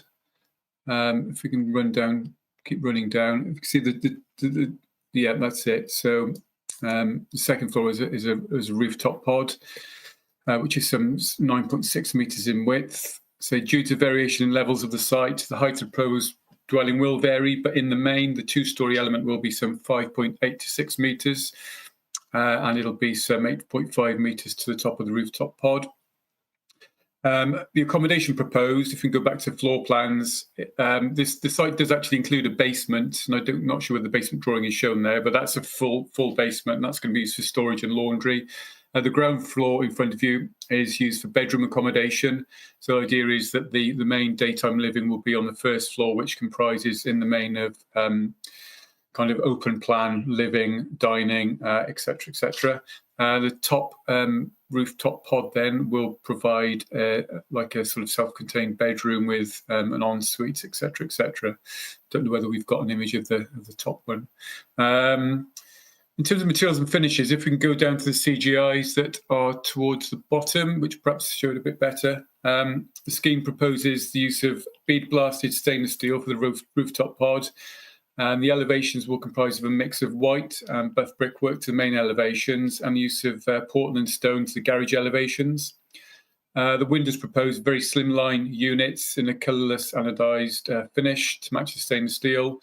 On the roof plan, you can actually see that there's a bank of PV panels. The existing, if we just go to the site layout plan, there we go, that's fine. Or the next one down, that's fine. The existing access from Cliff Parade will be retained, and this will lead to a reconfigured parking area with indicative perimeter planting, accommodates parking for 2 cars as well as 2-car parking within the garage.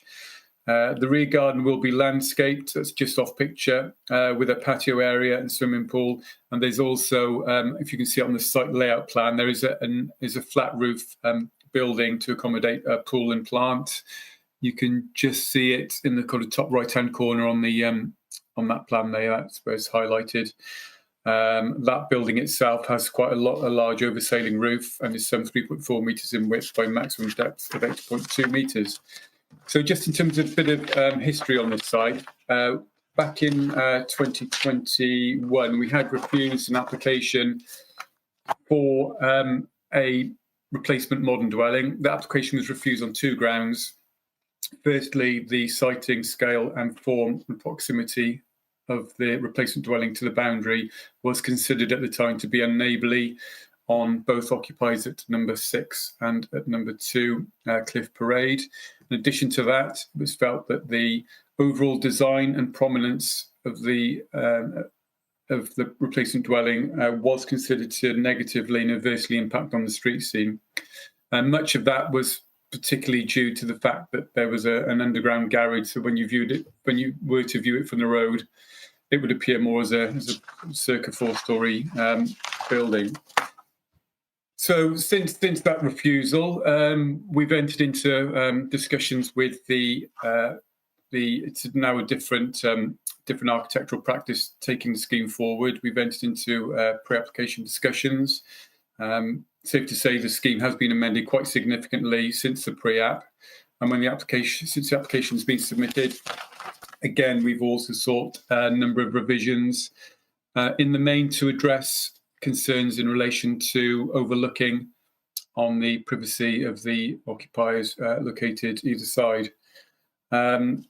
So we have actually received a number of objections from the neighbours either side over concerns about a number of concerns about overlooking, impact on the outlook, and also concerns about the excavation for the basement and the pool. As officers, we feel that this revised scheme has overcome the previous reasons for refusal and the concerns that were raised by the planning inspector in dismissing the appeal. The scheme as sort of finally presented is one that we feel, particularly noting the relationship that the existing house has got. If we could perhaps go to some of those aerial photographs just so we can pick up the existing relationship. That one there is, sorry, back one. That's it. So the house to the south, number 2, just if members could note how far back the application property is into the plot, and the members that were present at the site visit this morning, we took them to the back garden so they could see that relationship to the house next door. So effectively, the replacement dwelling will be sited, I think it's about 2.5 metres back from the building line of the farthest extent of the existing dwelling. And another point that the inspector made in reference to visibility from Cliff Walk and from the south was that result in a very, very sort of blank and austere elevation. So I think the critical thing with this application is the depth of it is much reduced from the previously refused scheme. So even though the width, I believe, is pretty much the same at 15 metres, the depth has been significantly reduced and has been reduced during the application process as well. So a lot of it is very much based on the existing impacts of the house and potentially, as pointed out by the architect, what could be done under permitted development rights in respect of dormers, for example, or gabling off. The existing house does have a very close relationship, as you can see, to the houses either side. I dare say in this day and age, we wouldn't have approved a house in that location.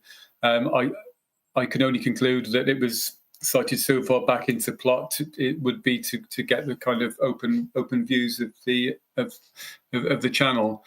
But as I said, I'm happy to come back with any questions. But the officer's recommendation is to approve the application on the basis that the previous concerns raised on the refused application have now been overcome. Thank you. Thank you, Steve. As I indicated earlier, we do have speakers on this. We have Mrs. Anne Cheney, who is speaking opposed to this, and Mr. Jeremy Peter, who is speaking on behalf of the applicant. Mrs. Cheney, if you want to start, you have the normal 3 minutes from the moment you start speaking. Thank you, Chair. I speak on behalf of number 2 and number 6 Cliff Parade. The application site is a 1970s infill significantly constrained by the proximity to and the ground level differences between numbers 2 and 6 that a few of you will have seen on site today. Finished floor levels and spot heights, however, are absent from the proposed drawings, preventing a fully informed conclusion being made. This revised proposal does not adequately meet the inspector's reasons for refusal of 2021 and is a disappointing response to the significant neighbour objections made. Our fundamental objection is to the overbearing proposals that negatively affect the street scene, privacy, amenity and enjoyment of the principal rooms and gardens of number 2 and 6 as follows. In respect of number 2, the vast basement creates unnecessary height. This was a concern of the inspector in 2021. Conditions proposed to address direct views into the master bedroom through louvre screen angles and restrictions to the roof area are extremely difficult to enforce. No provision for protection of mature trees or planting along the boundary. Overbearing 12.5 metre flank wall of the house, which is 1.9 metres longer than the current house, together with a double garage, balcony, stair screen, pool change room and plant room, create a cumulative built form along the boundary of almost 30 metres. This is an unacceptable, oppressive impact on number 2. Concerning number 6, the external balcony overlooks their principal rooms and garden, negatively affecting privacy and amenity. The design is detrimental to the street scene, eroding openness between dwellings and affecting views from within the conservation area at Cliff Hill. Impacts of excessive excavations at very close proximity to the neighbours and the cliffs, creating a large basement and pool. Roof pod is further set back from the refusal, however, it allows overlooking to number 6. The roof pod is higher than the existing dwelling's ridgeline. In conclusion, the proposal does not adequately address the inspector's refusal. The proposal is higher and longer than the existing dwelling.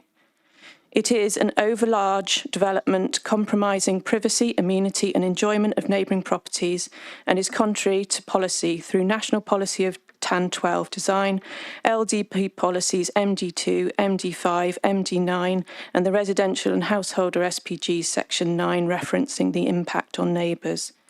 This is an unneighbourly, overbearing proposal and members are respectfully requested to refuse this application. Thank you.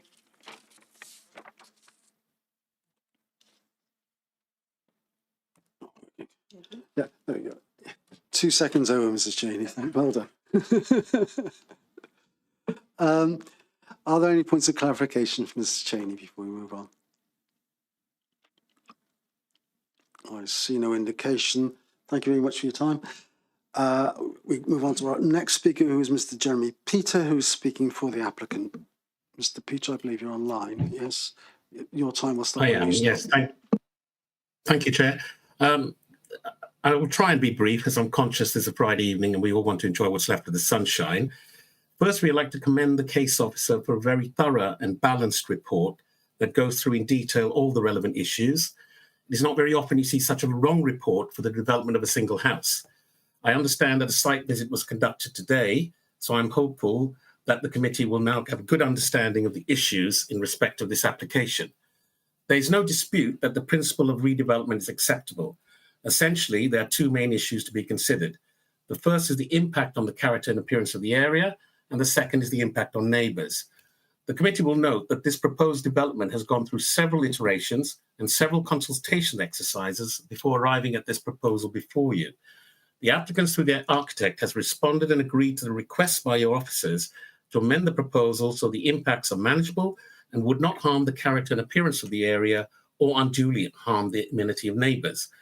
Principally, the design style reflects the contemporary style of similar properties in the area, so will not appear out of character. The footprint of the proposal is essentially the same as that of the existing house, so in no way can be considered overdevelopment. And in terms of impact on neighbours, it is considered that the revisions undertaken to the proposal have mitigated privacy, overlooking and oppressiveness concerns, and in some instances have actually resulted in betterment to amenity, as noted in the officer report. Other points to note. For now, Town Council has removed their objection.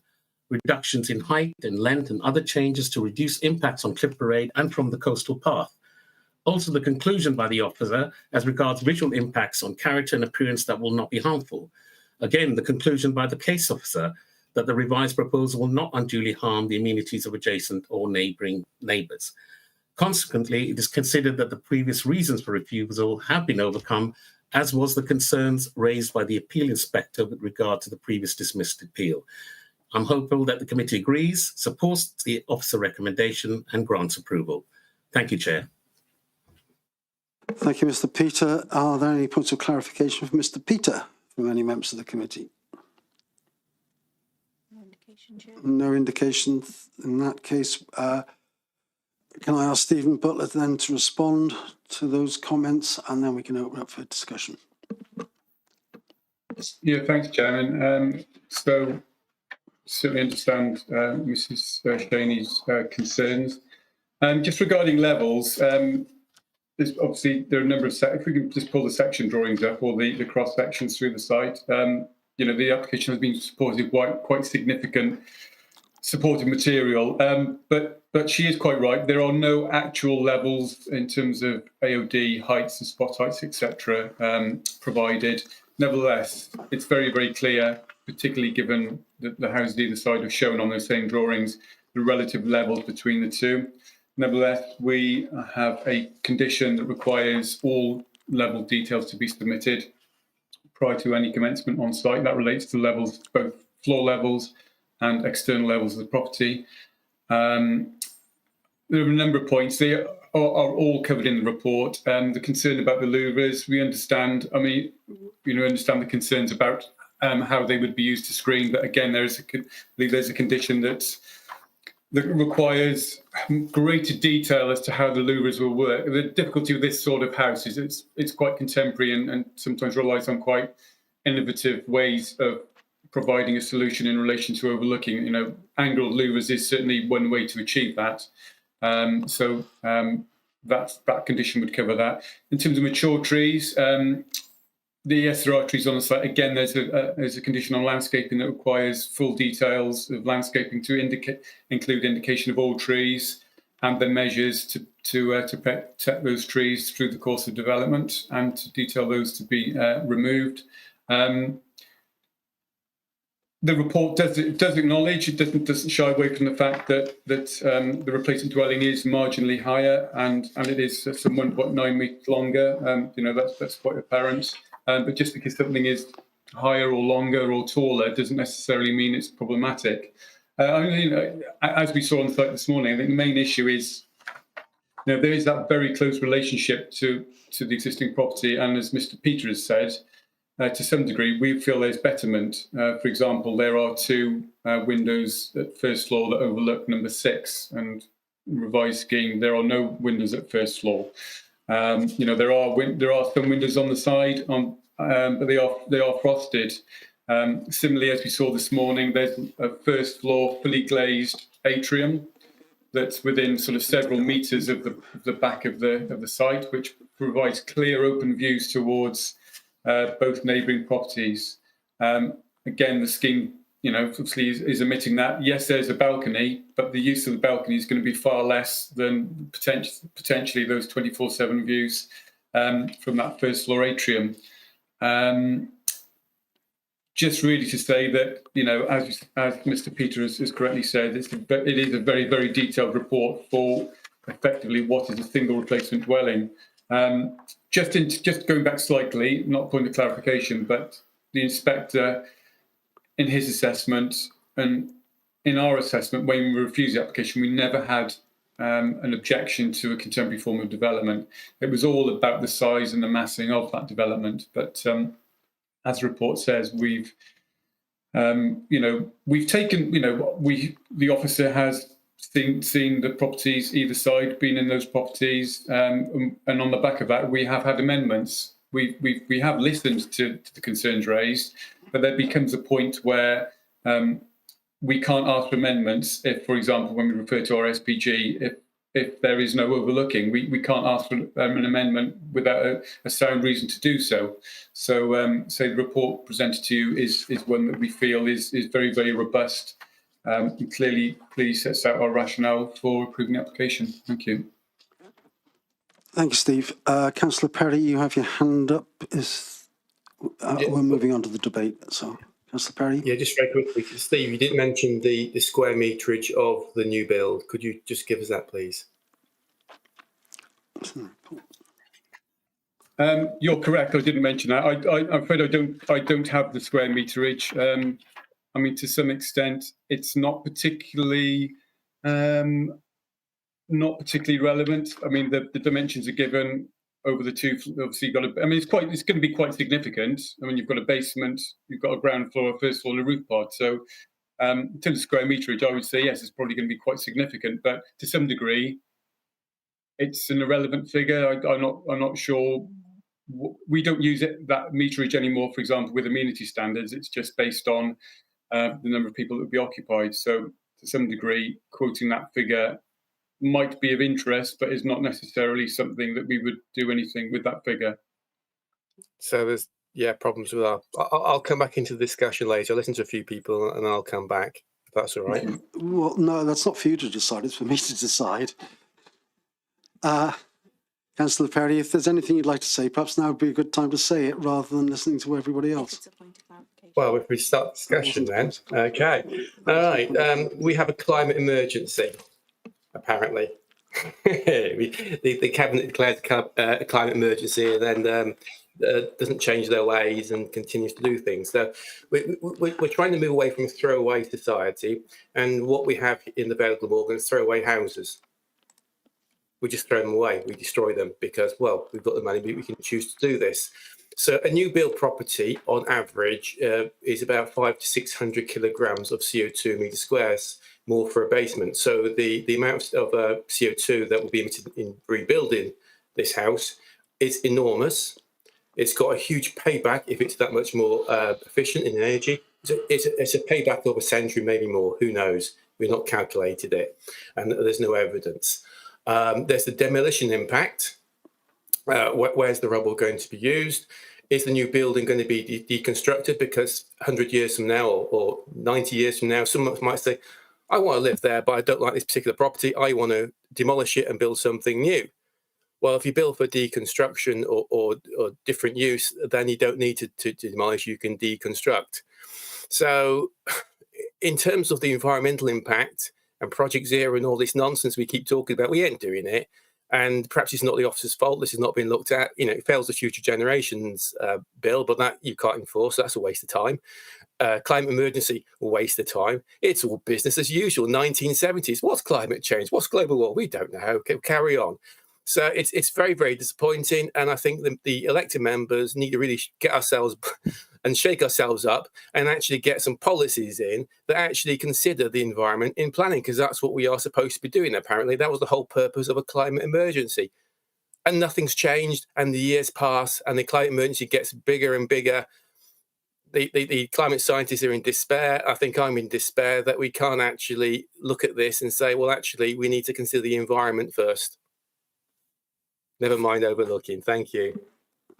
Yeah, thank you very much, Councillor Perry. I did say that we were in the discussion stage. We have a number of hands up. Councillor Ernest, your hand is up as a local member.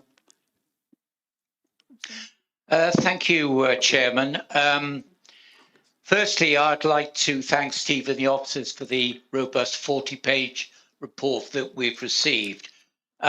This application was called in by myself as a result of the concerns expressed by a number of neighbours, as is clearly pointed out and has been raised by the speaker a little earlier this evening. I apologise for not being at the site visit this morning. I would say that I didn't receive a letter notifying me of this visit. And in fact, I was only about 500 yards further away enjoying a cup of coffee when you were apparently on site. So I'm not very impressed by the fact I did not receive the usual written notification.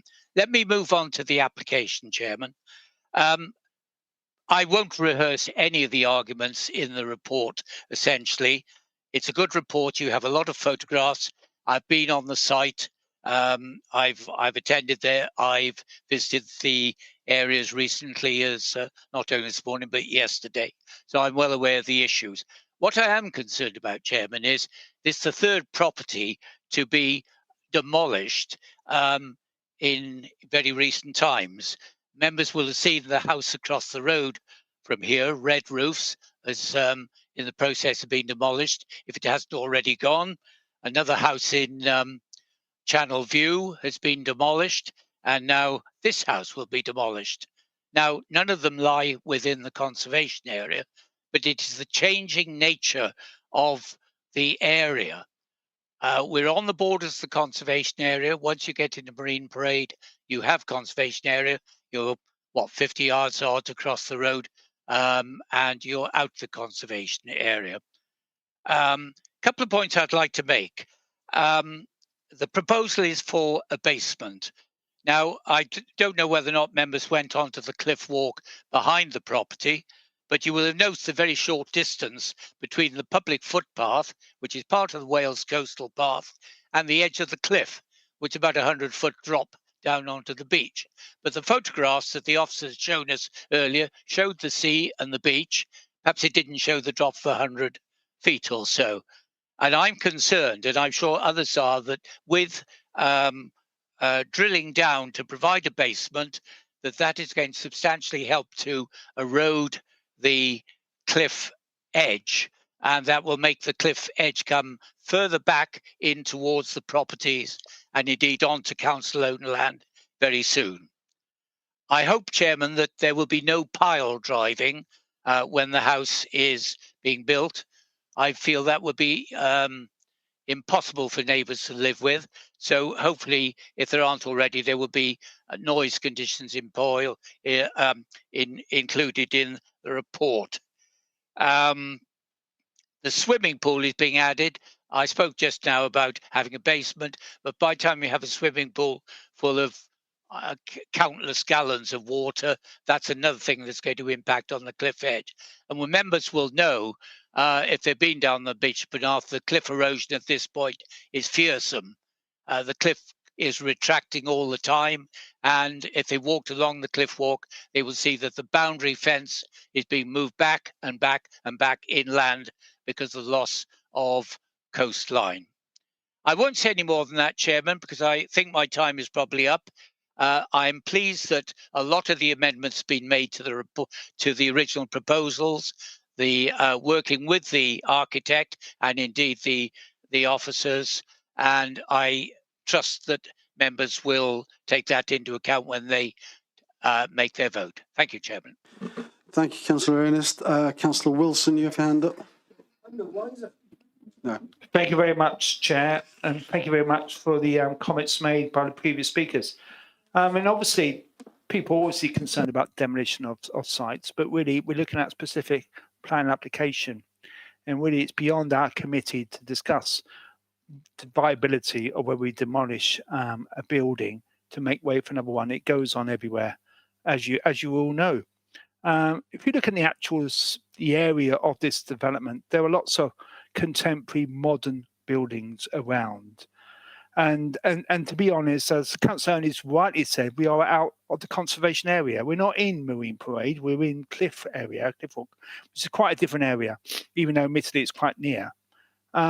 So I would like to move officers' recommendations. Thank you, Councillor Wilson. That's been seconded by Councillor Williams. Thank you, Councillor Williams.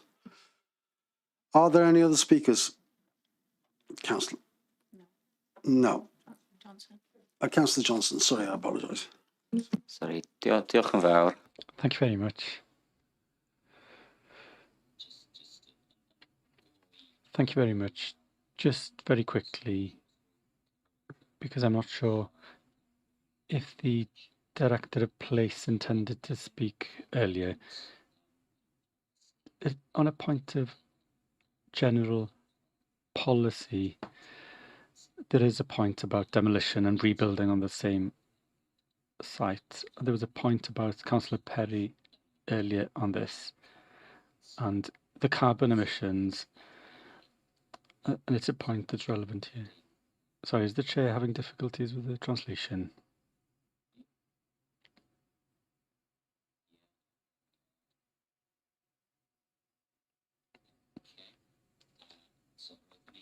So can you hear me okay now? Yeah, okay, great. So, we are having some difficulties in the chamber at the moment. I'll carry on though. So the point I was making was about the carbon emissions coming out of the demolition and rebuilding on the same site. And this is important if we're looking at net zero in the future. The point as raised by Councillor Wilson is, where did the Welsh Government stand in terms of planning guidelines? Because we can't reach a point where we're not able to build houses and schools. So we need to find a balance. But it is relevant to this application to know where exactly the Welsh Government stand, because in the future we should be considering the impact of this, because demolition and rebuilding on the same site is an important point that we need to consider within the context of the climate emergency. Thank you. Thank you, Councillor Johnson. Are there any other members of the committee that want to make a comment? In that case, Steve, you want to sum up? Chair, really quickly. Actually, just a moment, Stephen. Marcus, you wanted to say something? Chair, really quickly, just on Councillor Johnson's point, just to advise that the issue of embedded carbon and his life of buildings is a matter that's being considered both by the council in terms of the review of the local development plan and by Welsh Government. We understand there are at the moment, and I think I've gone through this before, there are competing views on where that stands at the moment. We, as a council, have commissioned experts to look at this for us and to look at developing a policy to insert in the new plan when that comes forward. That we hope will be accepted by Welsh Government, and that that will look at a balancing process which will assess the effect of replacing buildings against obviously retaining what's there in due course. Unfortunately, until that's in place, there is no mechanism to do so. So just to clarify that. Thank you, Marcus, for that. In that case, Steve, if you could now sum up, and then we'll... Yeah, Marcus, I was going to come back on that. It's been moved and seconded, so... you were just going to come back on that. Yeah, I was going to come back just to cover that point that Marcus has covered. Just on the concern about the basement and the see there is a camp on the condition. I know a lot of concern has been raised about the basement, but from our point of view, it's really a building control matter to ensure that obviously that basement is built correctly. You know, obviously considering the stability issues and existing ground conditions, etc. But the replacement dwelling is actually, a good part of it is slightly sited further back from the existing building lines. So, you know, nevertheless, this is obviously a decision that the applicants have made. So they obviously need to be satisfied that it's kind of to some degree future-proofed to enable that dwelling to be retained in the long term. That's all. Okay. All right. In that case, we'll move to a vote. And first of all, can I see if there's anyone who is opposed to the officer's recommendations, which have been moved and seconded? You have got dissent. We have one item of dissent, so we will move to a vote. Oh, yeah. Okay. So you're voting either for officer's recommendations or against.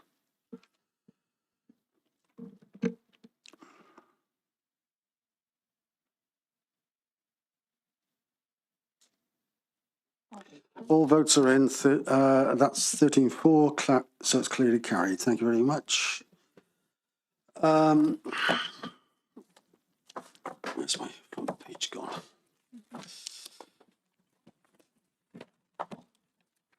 Moving on, the next planning application is 2023-00948 land off Sandy Lane, Ystrad Owen. Again, I think we have a speaker on this. Yeah.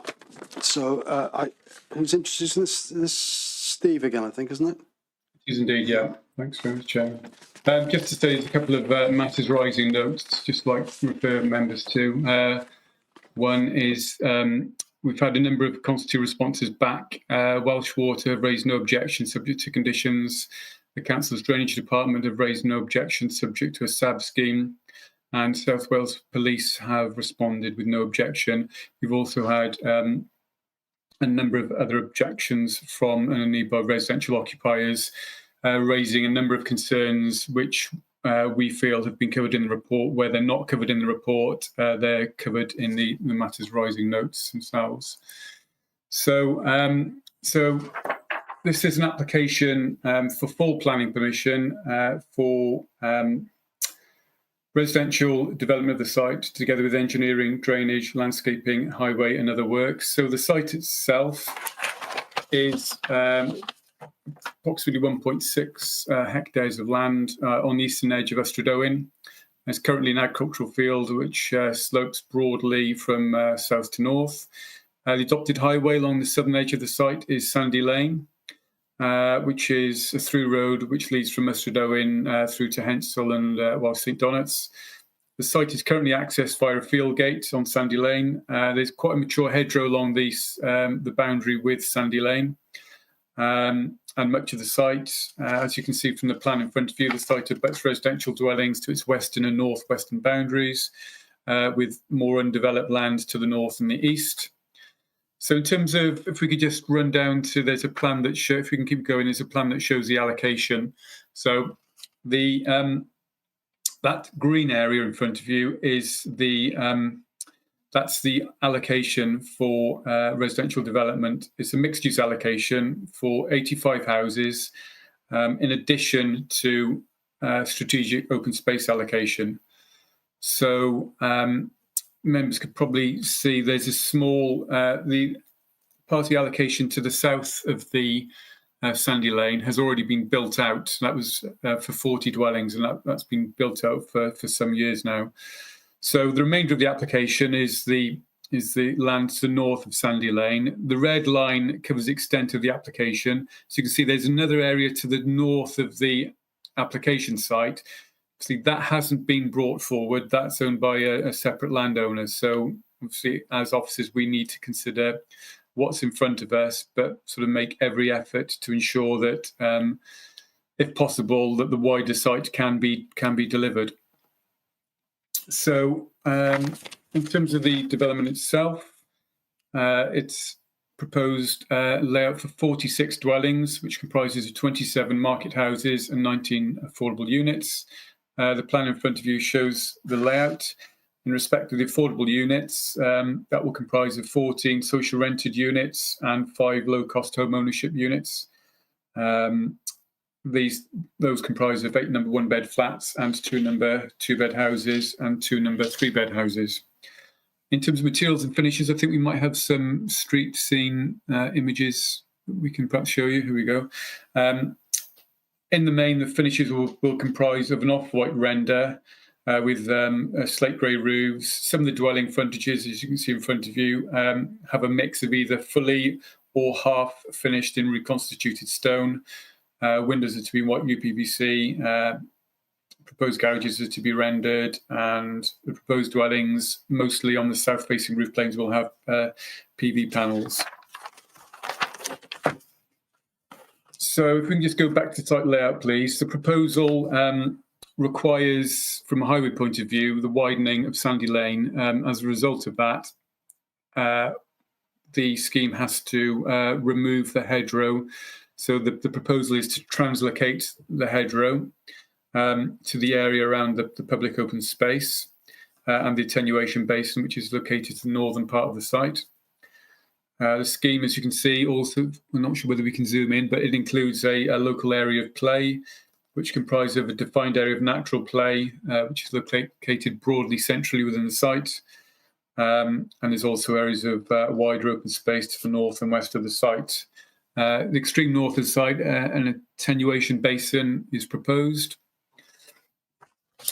And finally, the access, as you can see, is towards the southwest corner. So again, like all applications, there's been quite significant sort of revisions to the scheme in relation to the location of houses, many of which have been made to resolve highway engineer concerns, etc. Just to note, the affordable houses are located broadly to the western part of the site with the red and the blue or black dots on, just for clarity. So just to summarise, really, this is a long-standing housing allocation, the first part of which has been built out. Say it's been in the LDP for some time. It's probably one of the sites in the LDP that still remains undeveloped. It's actually delivering one more house than was assumed in the allocated number, and that's actually excluding the northern extremity of the site, which still hasn't come forward. So in terms of meeting the aspirations of sort of housing need, it's ticking that box plus an extra unit. And just in terms of 106, see, this is a scheme of which triggers quite a bit of 106. Again, we're delivering 40% affordable housing, or the developer is rather, and they've agreed to the full suite of Section 106 contributions. So I'll summarise those just quickly. Sustainable transport, 105,000. Education, 145,000. Public open space, 40,000. Community facilities at 57,000, and public art at 1%. So, obviously, there are a number of concerns from neighbours in relation to, quite a number of issues. Principle of development overlooking the impact of solar panels, and particularly concerned about parking on Sandy Lane and the introduction of TROs, etc. But as officers, we feel that as an allocated site, a long-standing allocated site at that, the layout is one that satisfies the SPG and obviously aspirations in the wider LDP and future Wales and Welsh Government guidance. And the translocated hedge, we feel, can be appropriately delivered. There are a number of conditions in relation to ecology to make sure that that hedge is translocated, also sort of management plans and method statements, etc. So just to summarise, the application is recommended for approval, subject to the applicant entering into Section 106 contributions. Thank you. Thank you, Steve. As I indicated earlier, we do have a speaker on this, Mr. John Wilkes, who is speaking for the applicant or their representative. Mr. Wilkes, are you there? Thank you for your patience. I'm here. No problem. Thank you, Chair, and thank you, members of Planning Committee. I will be very brief. It's actually my daughter's last day of primary school today, and if I miss a prom, I'll be in big trouble. So my name's John. I'm a director at Amity Planning, representing Lewis Holmes for his application. I just want to take the opportunity to discuss the merits of the scheme. Steve's covered them in some detail, so I'll just touch upon them briefly. So the application before you this evening is for 46 new homes and open space on an allocated site. It includes a mix of 1-bed flats and 2, 3 and 4 bedroom homes. 19 of these would be affordable, which is equivalent to just over 40% of new homes, actually. And it would make a substantial contribution to helping address the significant backlog in affordable housing delivery, as well as demand for general market housing. The open space within the site, which Steve touched on, would include a large area of usable informal open space, incorporating an area of local play. Developers gone to great lengths to provide this, despite the topographical challenges of the site and the requirement for a significant attenuation basin, which was not envisaged at the time of its allocation. The amendments to the local area of play through the planning process from a traditional lap, which would normally include a couple of small pieces of play equipment, to a linear trim trail style play space alongside footpath, has been made in collaboration with the officers. And that's been in order to improve the play provision, not water it down, as some of the local residents have suggested. In addition to the affordable housing and open space provision, and as Steve again has said, the scheme would provide a full suite of SPG compliant 106 contributions. Steve went through them in detail, but they total about £350,000, so a fairly significant contribution. It is noted that a limited number of Ystrad Owen residents have raised concern with the application. Highways access and parking has been one of those key concerns. With regard to the appropriateness of Sandy Lane as an access, the site was allocated in the LDP on the basis of an access from Sandy Lane, as this is the only adoptable highway frontage serving the allocation.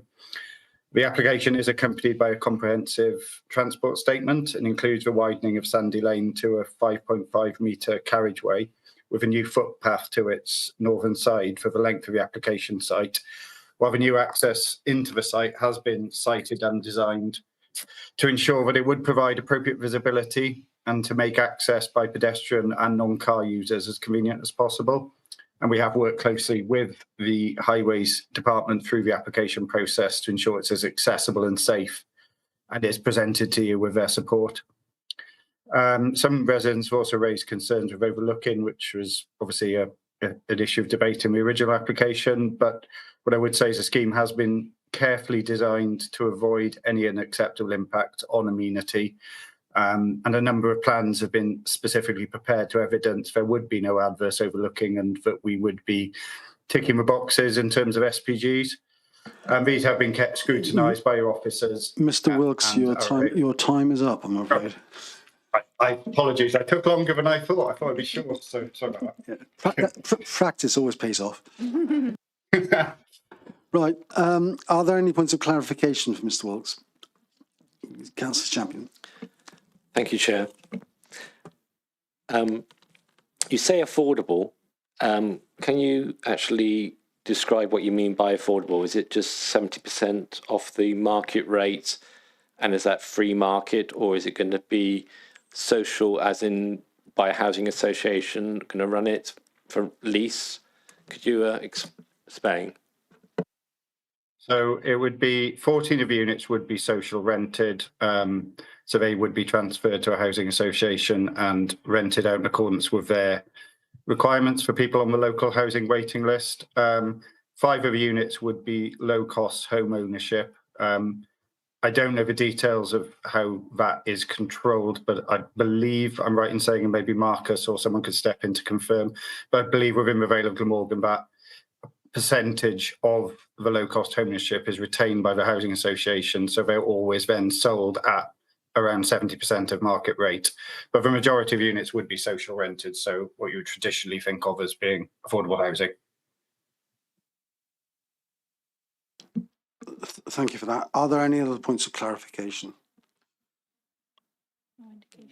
No indication. In that case, we can move to the debate. If there is any, is there anybody wanted to comment on this? Councillor Champion.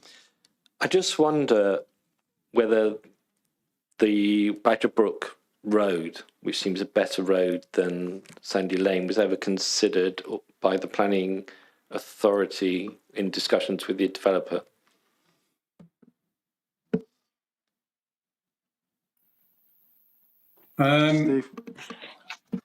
Yeah, I mean, actually, when you look at the other road, it does a better. I might be wrong, but I believe that it's not in their gift, and there potentially ran some issues. So, obviously, from a development and implementation point of view, it's much more preferable for a developer to own a site that directly abuts an adopted highway, whereas Badgers Brook, and I suspect Badgers Brook as well, the Rowley residents on quite a narrow cul-de-sac.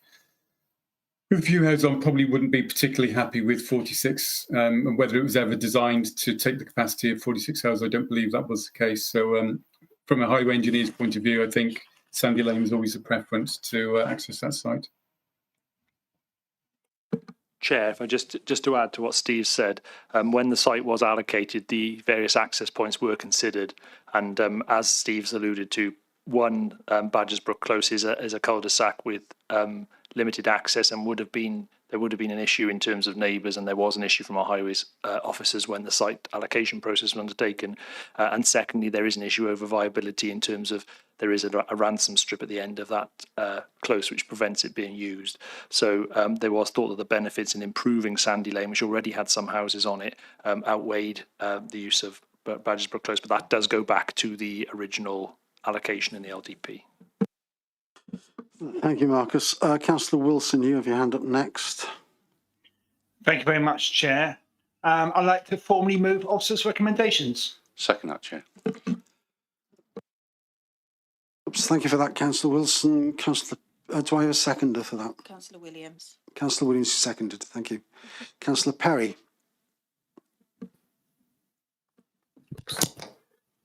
Where am I? Oh, there I am. Right, yeah, just to sort of go on a little bit from where Charles Champion just left off. Yes, there's a ransom strip to Badgers Brook Close, but we need to design for walking and cycling, and perhaps not a car access point to Badgers Brook Close, not drive or the other one. But why is there no pedestrian access? Because the people in the affordable housing at the bottom of the hill have to walk up the hill to Sandy Lane, along Sandy Lane, and then down, say, Owens Close or Crescent. So you've got to walk up the hill, along and down the hill, whereas you should have been able to walk directly through Badgers Brook Close, and the design permanently stops that happening. So we're not building in permeability, we're not building in walkability, which is going to be there permanently forever when this is built. That's an urban design problem that comes in here. The other slight issue I've got is the design of the affordable housing, because when I see the layouts of the internals of the private housing, which you want to sell, people want to live in, and then when I see the internal layouts of the affordable housing, nothing really makes sense in the affordable housing. It's like nobody really cares about what people live in. And I saw recently on the Barron District News a couple who are housed but on our housing list because the accommodation they've got is badly designed. And so they're already looking to move away. So we really should be upping the specification of affordable housing, so people who live in there don't immediately go back on the waiting list, because we'll never get rid of a waiting list if we build things that people don't want to live in. Now, these aren't as bad as what they were living in, but they're not perfect. And there's a lot of storage space, a lot of hallway, and little small pokey rooms, whereas in the more expensive sort of private housing, you have all this open plan living, which is what people aspire to live in these days. So it does look like the designs for the affordable housing come from the 1960s and haven't moved on. And the design for the private housing has moved on. But why shouldn't affordable housing look like private housing? Why do we have to make it inferior? Why can't we just build to the same kind of internal layouts and living conditions with our televisions that we want to have and internet connections and space? So I'm concerned about that. So those are my two issues that I want to just bring up now. Thank you, Councillor Perry. Steve, you wanted to come back on that, and then yeah, for me, just on the concern about the sort of standards of affordable housing. So the social rented, obviously, they have to be built and effectively occupied in line with the Welsh development quality requirements, and those were actually set in 2021. So those are pretty brand new standards. And those standards were introduced to, quote, create beautiful homes and places, and to set out minimum functional quality standards for new and rehabilitated general needs affordable homes. So whilst Councillor Perry might well say that they've sort of pokey cubs and things like that, see, these standards have been set based on the needs of the occupants in terms of internal space and external space. So these certainly not very dated standards. These are brand new standards that the developer has to comply with. And, you know, I've heard from other developers in many instances, the standards, for example, in a bathroom can potentially be much, much greater than market housing. So, you know, just to say these are very, very modern standards, and, you know, it's Welsh Government that set those standards. And just on the issue of permeability, I mean, Councillor Perry is right. We, as planners, we're always seeking to enhance and utilise permeability in new developments to ensure that every opportunity is made to access facilities and services by foot. In this instance, the ransom issue would be the same. The applicant doesn't have that little piece of land at the end of Badger's Brook Close even to provide a footway. So whether it's a footway or whether it's a vehicular access, the ransom remains. So, you know, these sort of issues are frustrating for us.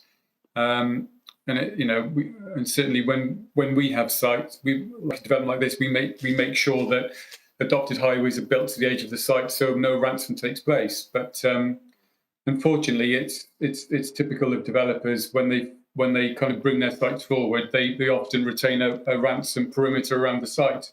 So they're not even in the application site. They just land outside, you know, a 2 or 3 metre buffer. But, you know, we make every effort to ensure we get permeability with developments. But in this case, again, the Badger's Brook Close, what we believe is ransom wouldn't be any different if it was for pedestrian access. Thank you. Thank you, Steve. Councillor Johnson. Diolch yn fawr. Thank you very much, Chair. Thank you very much, Chair. 2 general points here. One is that the standard of social housing is quite good. The quality is there. We've seen that today on the site visit to Llantwit Major. And it's clear in some of the work by the council at the Bendricks. So despite the perspective, we've heard Councillor Perry saying several times, you know, that things could be done better. I think we shouldn't let Perfect be the enemy of good. You know, os ni'n wrando. We shouldn't let perfect be the enemy of the good, because if we do that, we end up not doing anything, because you can always do something better. So I think we should be careful to always think about always being a better way to do things. Perhaps Councillor Perry has a potential career as an architect himself, and he could perhaps bring forward some proposals. but at the moment we're a planning committee and we need to deal with what we have in front of us. Turning to another point that does go back to Councillor Perry's point. Ystrad is a village almost 3 miles away from Pontyclun and 3 miles away from Cowbridge. And I understand that this is part of the local development plan adopted by the council in 2017, and it's a site that's a part of that plan. But it does concern me that we have a site here that's 3 miles away from the closest villages or towns, and there is a lack of public transport. We had a conversation about this, it was probably 6 months ago, or 6 or 8 months ago, when we were discussing Lisworney and the travel between Cowbridge and Llantwit Major. For me, the situation in Ystrad is worse for public transport because it's almost impossible to reach workplaces in Bridgend or Cardiff with the bus timetables and so on. So I'm more concerned here than I was at Lisworney that we are developing a housing estate that's overly reliant on cars, and considering the discussions we had earlier about emissions and so on, not embedded carbon, but how people are going to reach work and so on and from these houses. So I wonder what the thinking was in the local development plan in the first place. Thank you, Chair. Thank you, Councillor Johnson. Are there any other comments, any other questions? I think had Councillor Cowp was in. Councillor Cowp, you have your hand up. Thank you, Chair. Can you hear me? Yeah. Yes, we can listen. Yes, I just wanted to speak in to challenge about the standard of social housing. There's good housing and bad housing in social housing and in private housing. And the standard that I've seen in social housing is sometimes very, very good, very, very high. Certainly kitchens, bathrooms, shower rooms are replaced more often than I replace mine. So I don't think it's a general rule that because it's social housing, it's substandard. And I think that we should, our planning officers, I'm sure, do as much as they can to make sure that whatever they're putting to us is appropriate for people to live in and has enough space. Going back, just saying about open spaces, the problem with open spaces is you have no storage space. So storage space isn't to be denied. Most people need more than they've actually got. And people are moving away now slightly from open spaces to more private, smaller rooms where the families can separate and have a bit of downtime. I just wanted to speak up that social housing isn't always the worst option. Thank you. Thank you, Councillor Cope.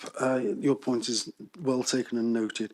Right, the officer's recommendations have been moved and seconded. We need to go to a vote, or I need an indication whether there's anybody is opposed to this. Sorry, Chair. Would it be possible to have some comments from officers with regards to the public transport issue I've raised? Okay, yeah. Chair, I'll come back on that one if I may, Okay, really quickly. Obviously, the LDP that we're currently working to identifies this site. It was deemed to be sustainable under the terms of that, the assessment that was made for that plan. Members will be aware that recently we've just had a preferred strategy which has gone to Cabinet and been to scrutiny. That preferred strategy is quite different to the last preferred strategy. However, it is fair to say that when we looked at sustainability in respect to some of these villages, the issue of transport wasn't just the reason why they were considered to be sustainable, or why they weren't considered to be sustainable. We did look at the villages themselves, the amount of affordable housing that existed in those villages, what facilities they did have themselves, and whether they, in providing additional housing, you were breathing new life into those villages. So the decision was taken at that time when the LDP was considered, and obviously you were going back to 2013 when that started. A decision was taken in that particular case that new housing spread around some of the more rural areas was necessary to support those small villages and large villages as well. Areas like Wick and other villages did receive some additional housing allocations. And over time, that has supported, for example, existing facilities like schools and shops in those small villages. And that was the same decision that would have been taken in this particular case. However, as we move forward, I think it's fair to say that the new strategy and the new plan is very much focused on areas close to the main transport centres and transport routes. And so, as with all things, we change over time. I think this was very much considered acceptable in the original plan, which we're still working to, but it's unlikely we will be seeing extensions to villages as part of the new local development plan. Thank you, Marcus. Right, I see Councillor Perry's hand up. Is that a hand of dissent from this? But I'm not asking. I'm not.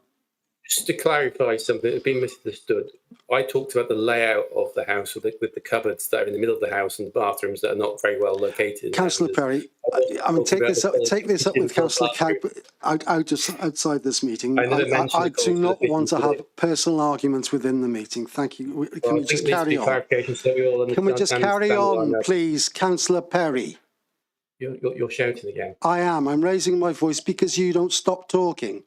Thank you. Well, I don't talk very much, really.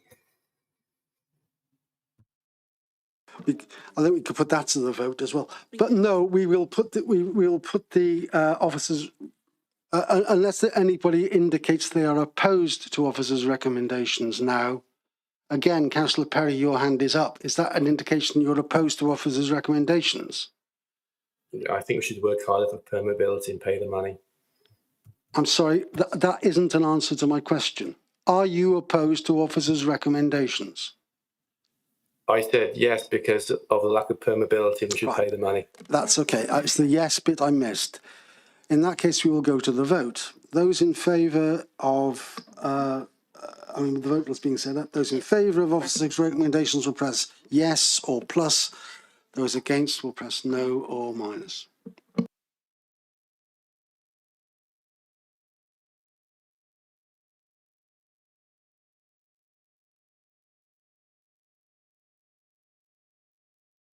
That's all votes are in. That's 16 to 1. Thank you for that. We move on then to the last item on the agenda, which is the Woodside Hamlet Manor 2021-01516 full.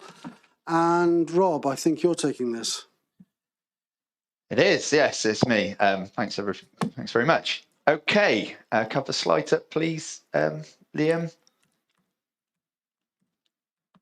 Okie dokie. So the application relates to an area of woodland to the South Atlantic Major with access gained from the Ham Manor Park residential park to the south. There are significant site levels differences at the site, which mean that the woodland floor is approximately 5 metres lower than the adjacent land. The River Hodment runs centrally through the site and as part of the site also sits within the dam. Development Advice Map Flood Zone C2 and Flood Zone C2 Flood Zone 2 and 3, sorry, it's been a long day, in the revised flood maps that have been recently released. Planning permission is sought for the tourist use of the site with 5 tourist pods and the erection of a wooden platform accesses. The proposed plans also show vehicular access provided via Woodside Hamlet with a parking area provided to the southwestern corner of the site. Liam might want to go on to I think there's a layout at the bottom. Yeah, sorry, there you go. So the layout is to the southwest corner of the site there, which is the bottom left of the plan. So if you can just pop back to the pods themselves, Liam. The proposed tourist pods would have a timber finish and measure approximately 3.2 metres by 2.6 metres in area and be 3.2 metres tall. I believe they are proposed to be affixed to the ground using ground screws.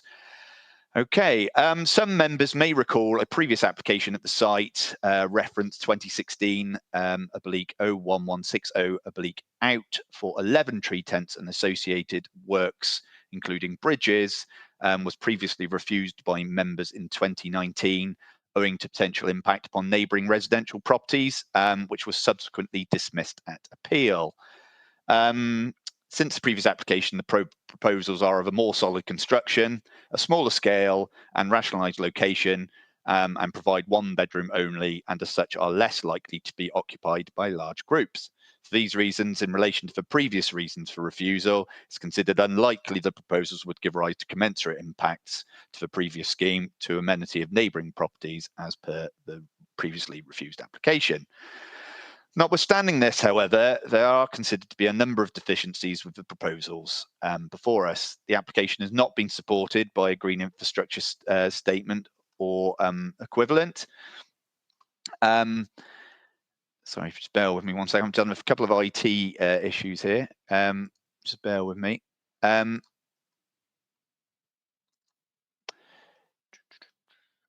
Okay, so has not been submitted. So the application has not been equivalent to demonstrate works would not have an unacceptable impact upon the identified ancient woodland, which is also identified as a priority habitat. The woodland as a group of trees has a clear positive visual impact, and the tree report indicates that a number of the number of trees are of poor form or health, but this is to be expected in woodland settings where trees are slightly limited in terms of their growth, given their proximity to other trees. Furthermore, no coherent statement or further details have been provided with regard the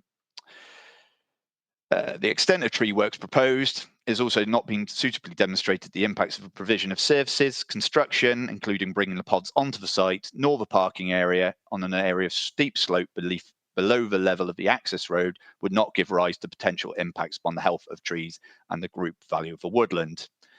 Ecology surveys are also now outdated and invalid. This includes queries with regard to great crested newts received from both Natural Resources Wales and the county ecologist, noting that the original survey work dates back, I believe, to 2016 or 18, and that a further 2022 walkover survey was not considered to be sufficient, noting that further DNA evidence was required in terms of great crested newts. It's also considered that impacts upon otters and badgers were not considered properly, and that further survey work is required for bats. In the absence of suitable and up-to-date survey work, therefore, has not been demonstrated there would not be adverse impacts upon protected and priority species. Insufficient information has also been provided at this time to demonstrate the impacts of flood risk have been considered, noting the degree of the site is located within flood zone C2, noting that the River Hodnant runs centrally through the site. Although the cabins would appear to be outside of this flood zone extent, NRW requested that further clarification of this be provided on the proposed plans, noting there's apparent discrepancies between the submissions in terms of the alignment of the river and its relationship to the development. Corrected and clear plans should have been provided to demonstrate compliance with technical advice note 15, and that suitable access, including footbridges, would be available in the event of a flood for future occupiers. In the absence of this information, it has not been demonstrated that proposals would comply with the provisions of TAN 15 and policies of the LDP, including policy MD7. The proposed parking areas to the southwest of the site is situated on a steep slope, and to provide access at a safe gradient, either very intrusive engineering works or another solution would be required. The area where the parking areas are shown appear to be several metres below the level of the access road at Woodside Hamlet. The current proposals are not accompanied by any other plan detailed to explain how a safe access can be provided to the parking area. In addition, vehicles would be required to turn to egress the site safely, and no details of the extent of any turning area has been provided, despite officers' request. As such, the proposals are not fully formed and fail to demonstrate the parking or access is feasible or safe for future occupiers, including in an emergency or for more regular use. So for all the aforementioned reasons, the application is recommended for refusal, as noted within the officer report and recommendation put before members. Thank you very much. Thank you, Rob. Are there any? There aren't any speakers on this, so we'll move straight to the discussion if there is any. Are there any members who want to make a comment on this? I just wanted to remove officers' recommendations, if I may, Chair. Thank you, Councillor Cave. That's moved by Councillor Cave, seconded by Councillor Williams. Yeah, thank you, Chair. Just to add to that, I was hoping there would be some discussion, but I'm really pleased with the officer's recommendation there, and there's quite a lot of support that. Yeah. So yeah, let's move on. Yeah, I don't think there's anyone who's indicated any wish to discuss things. Is there anyone want to indicate that they're opposed to officers' recommendations? There is no indication of that. So in that case, officers' recommendations are accepted and approved. And that being the last piece of business, thank you very much. Time to go home. Enjoy your weekend.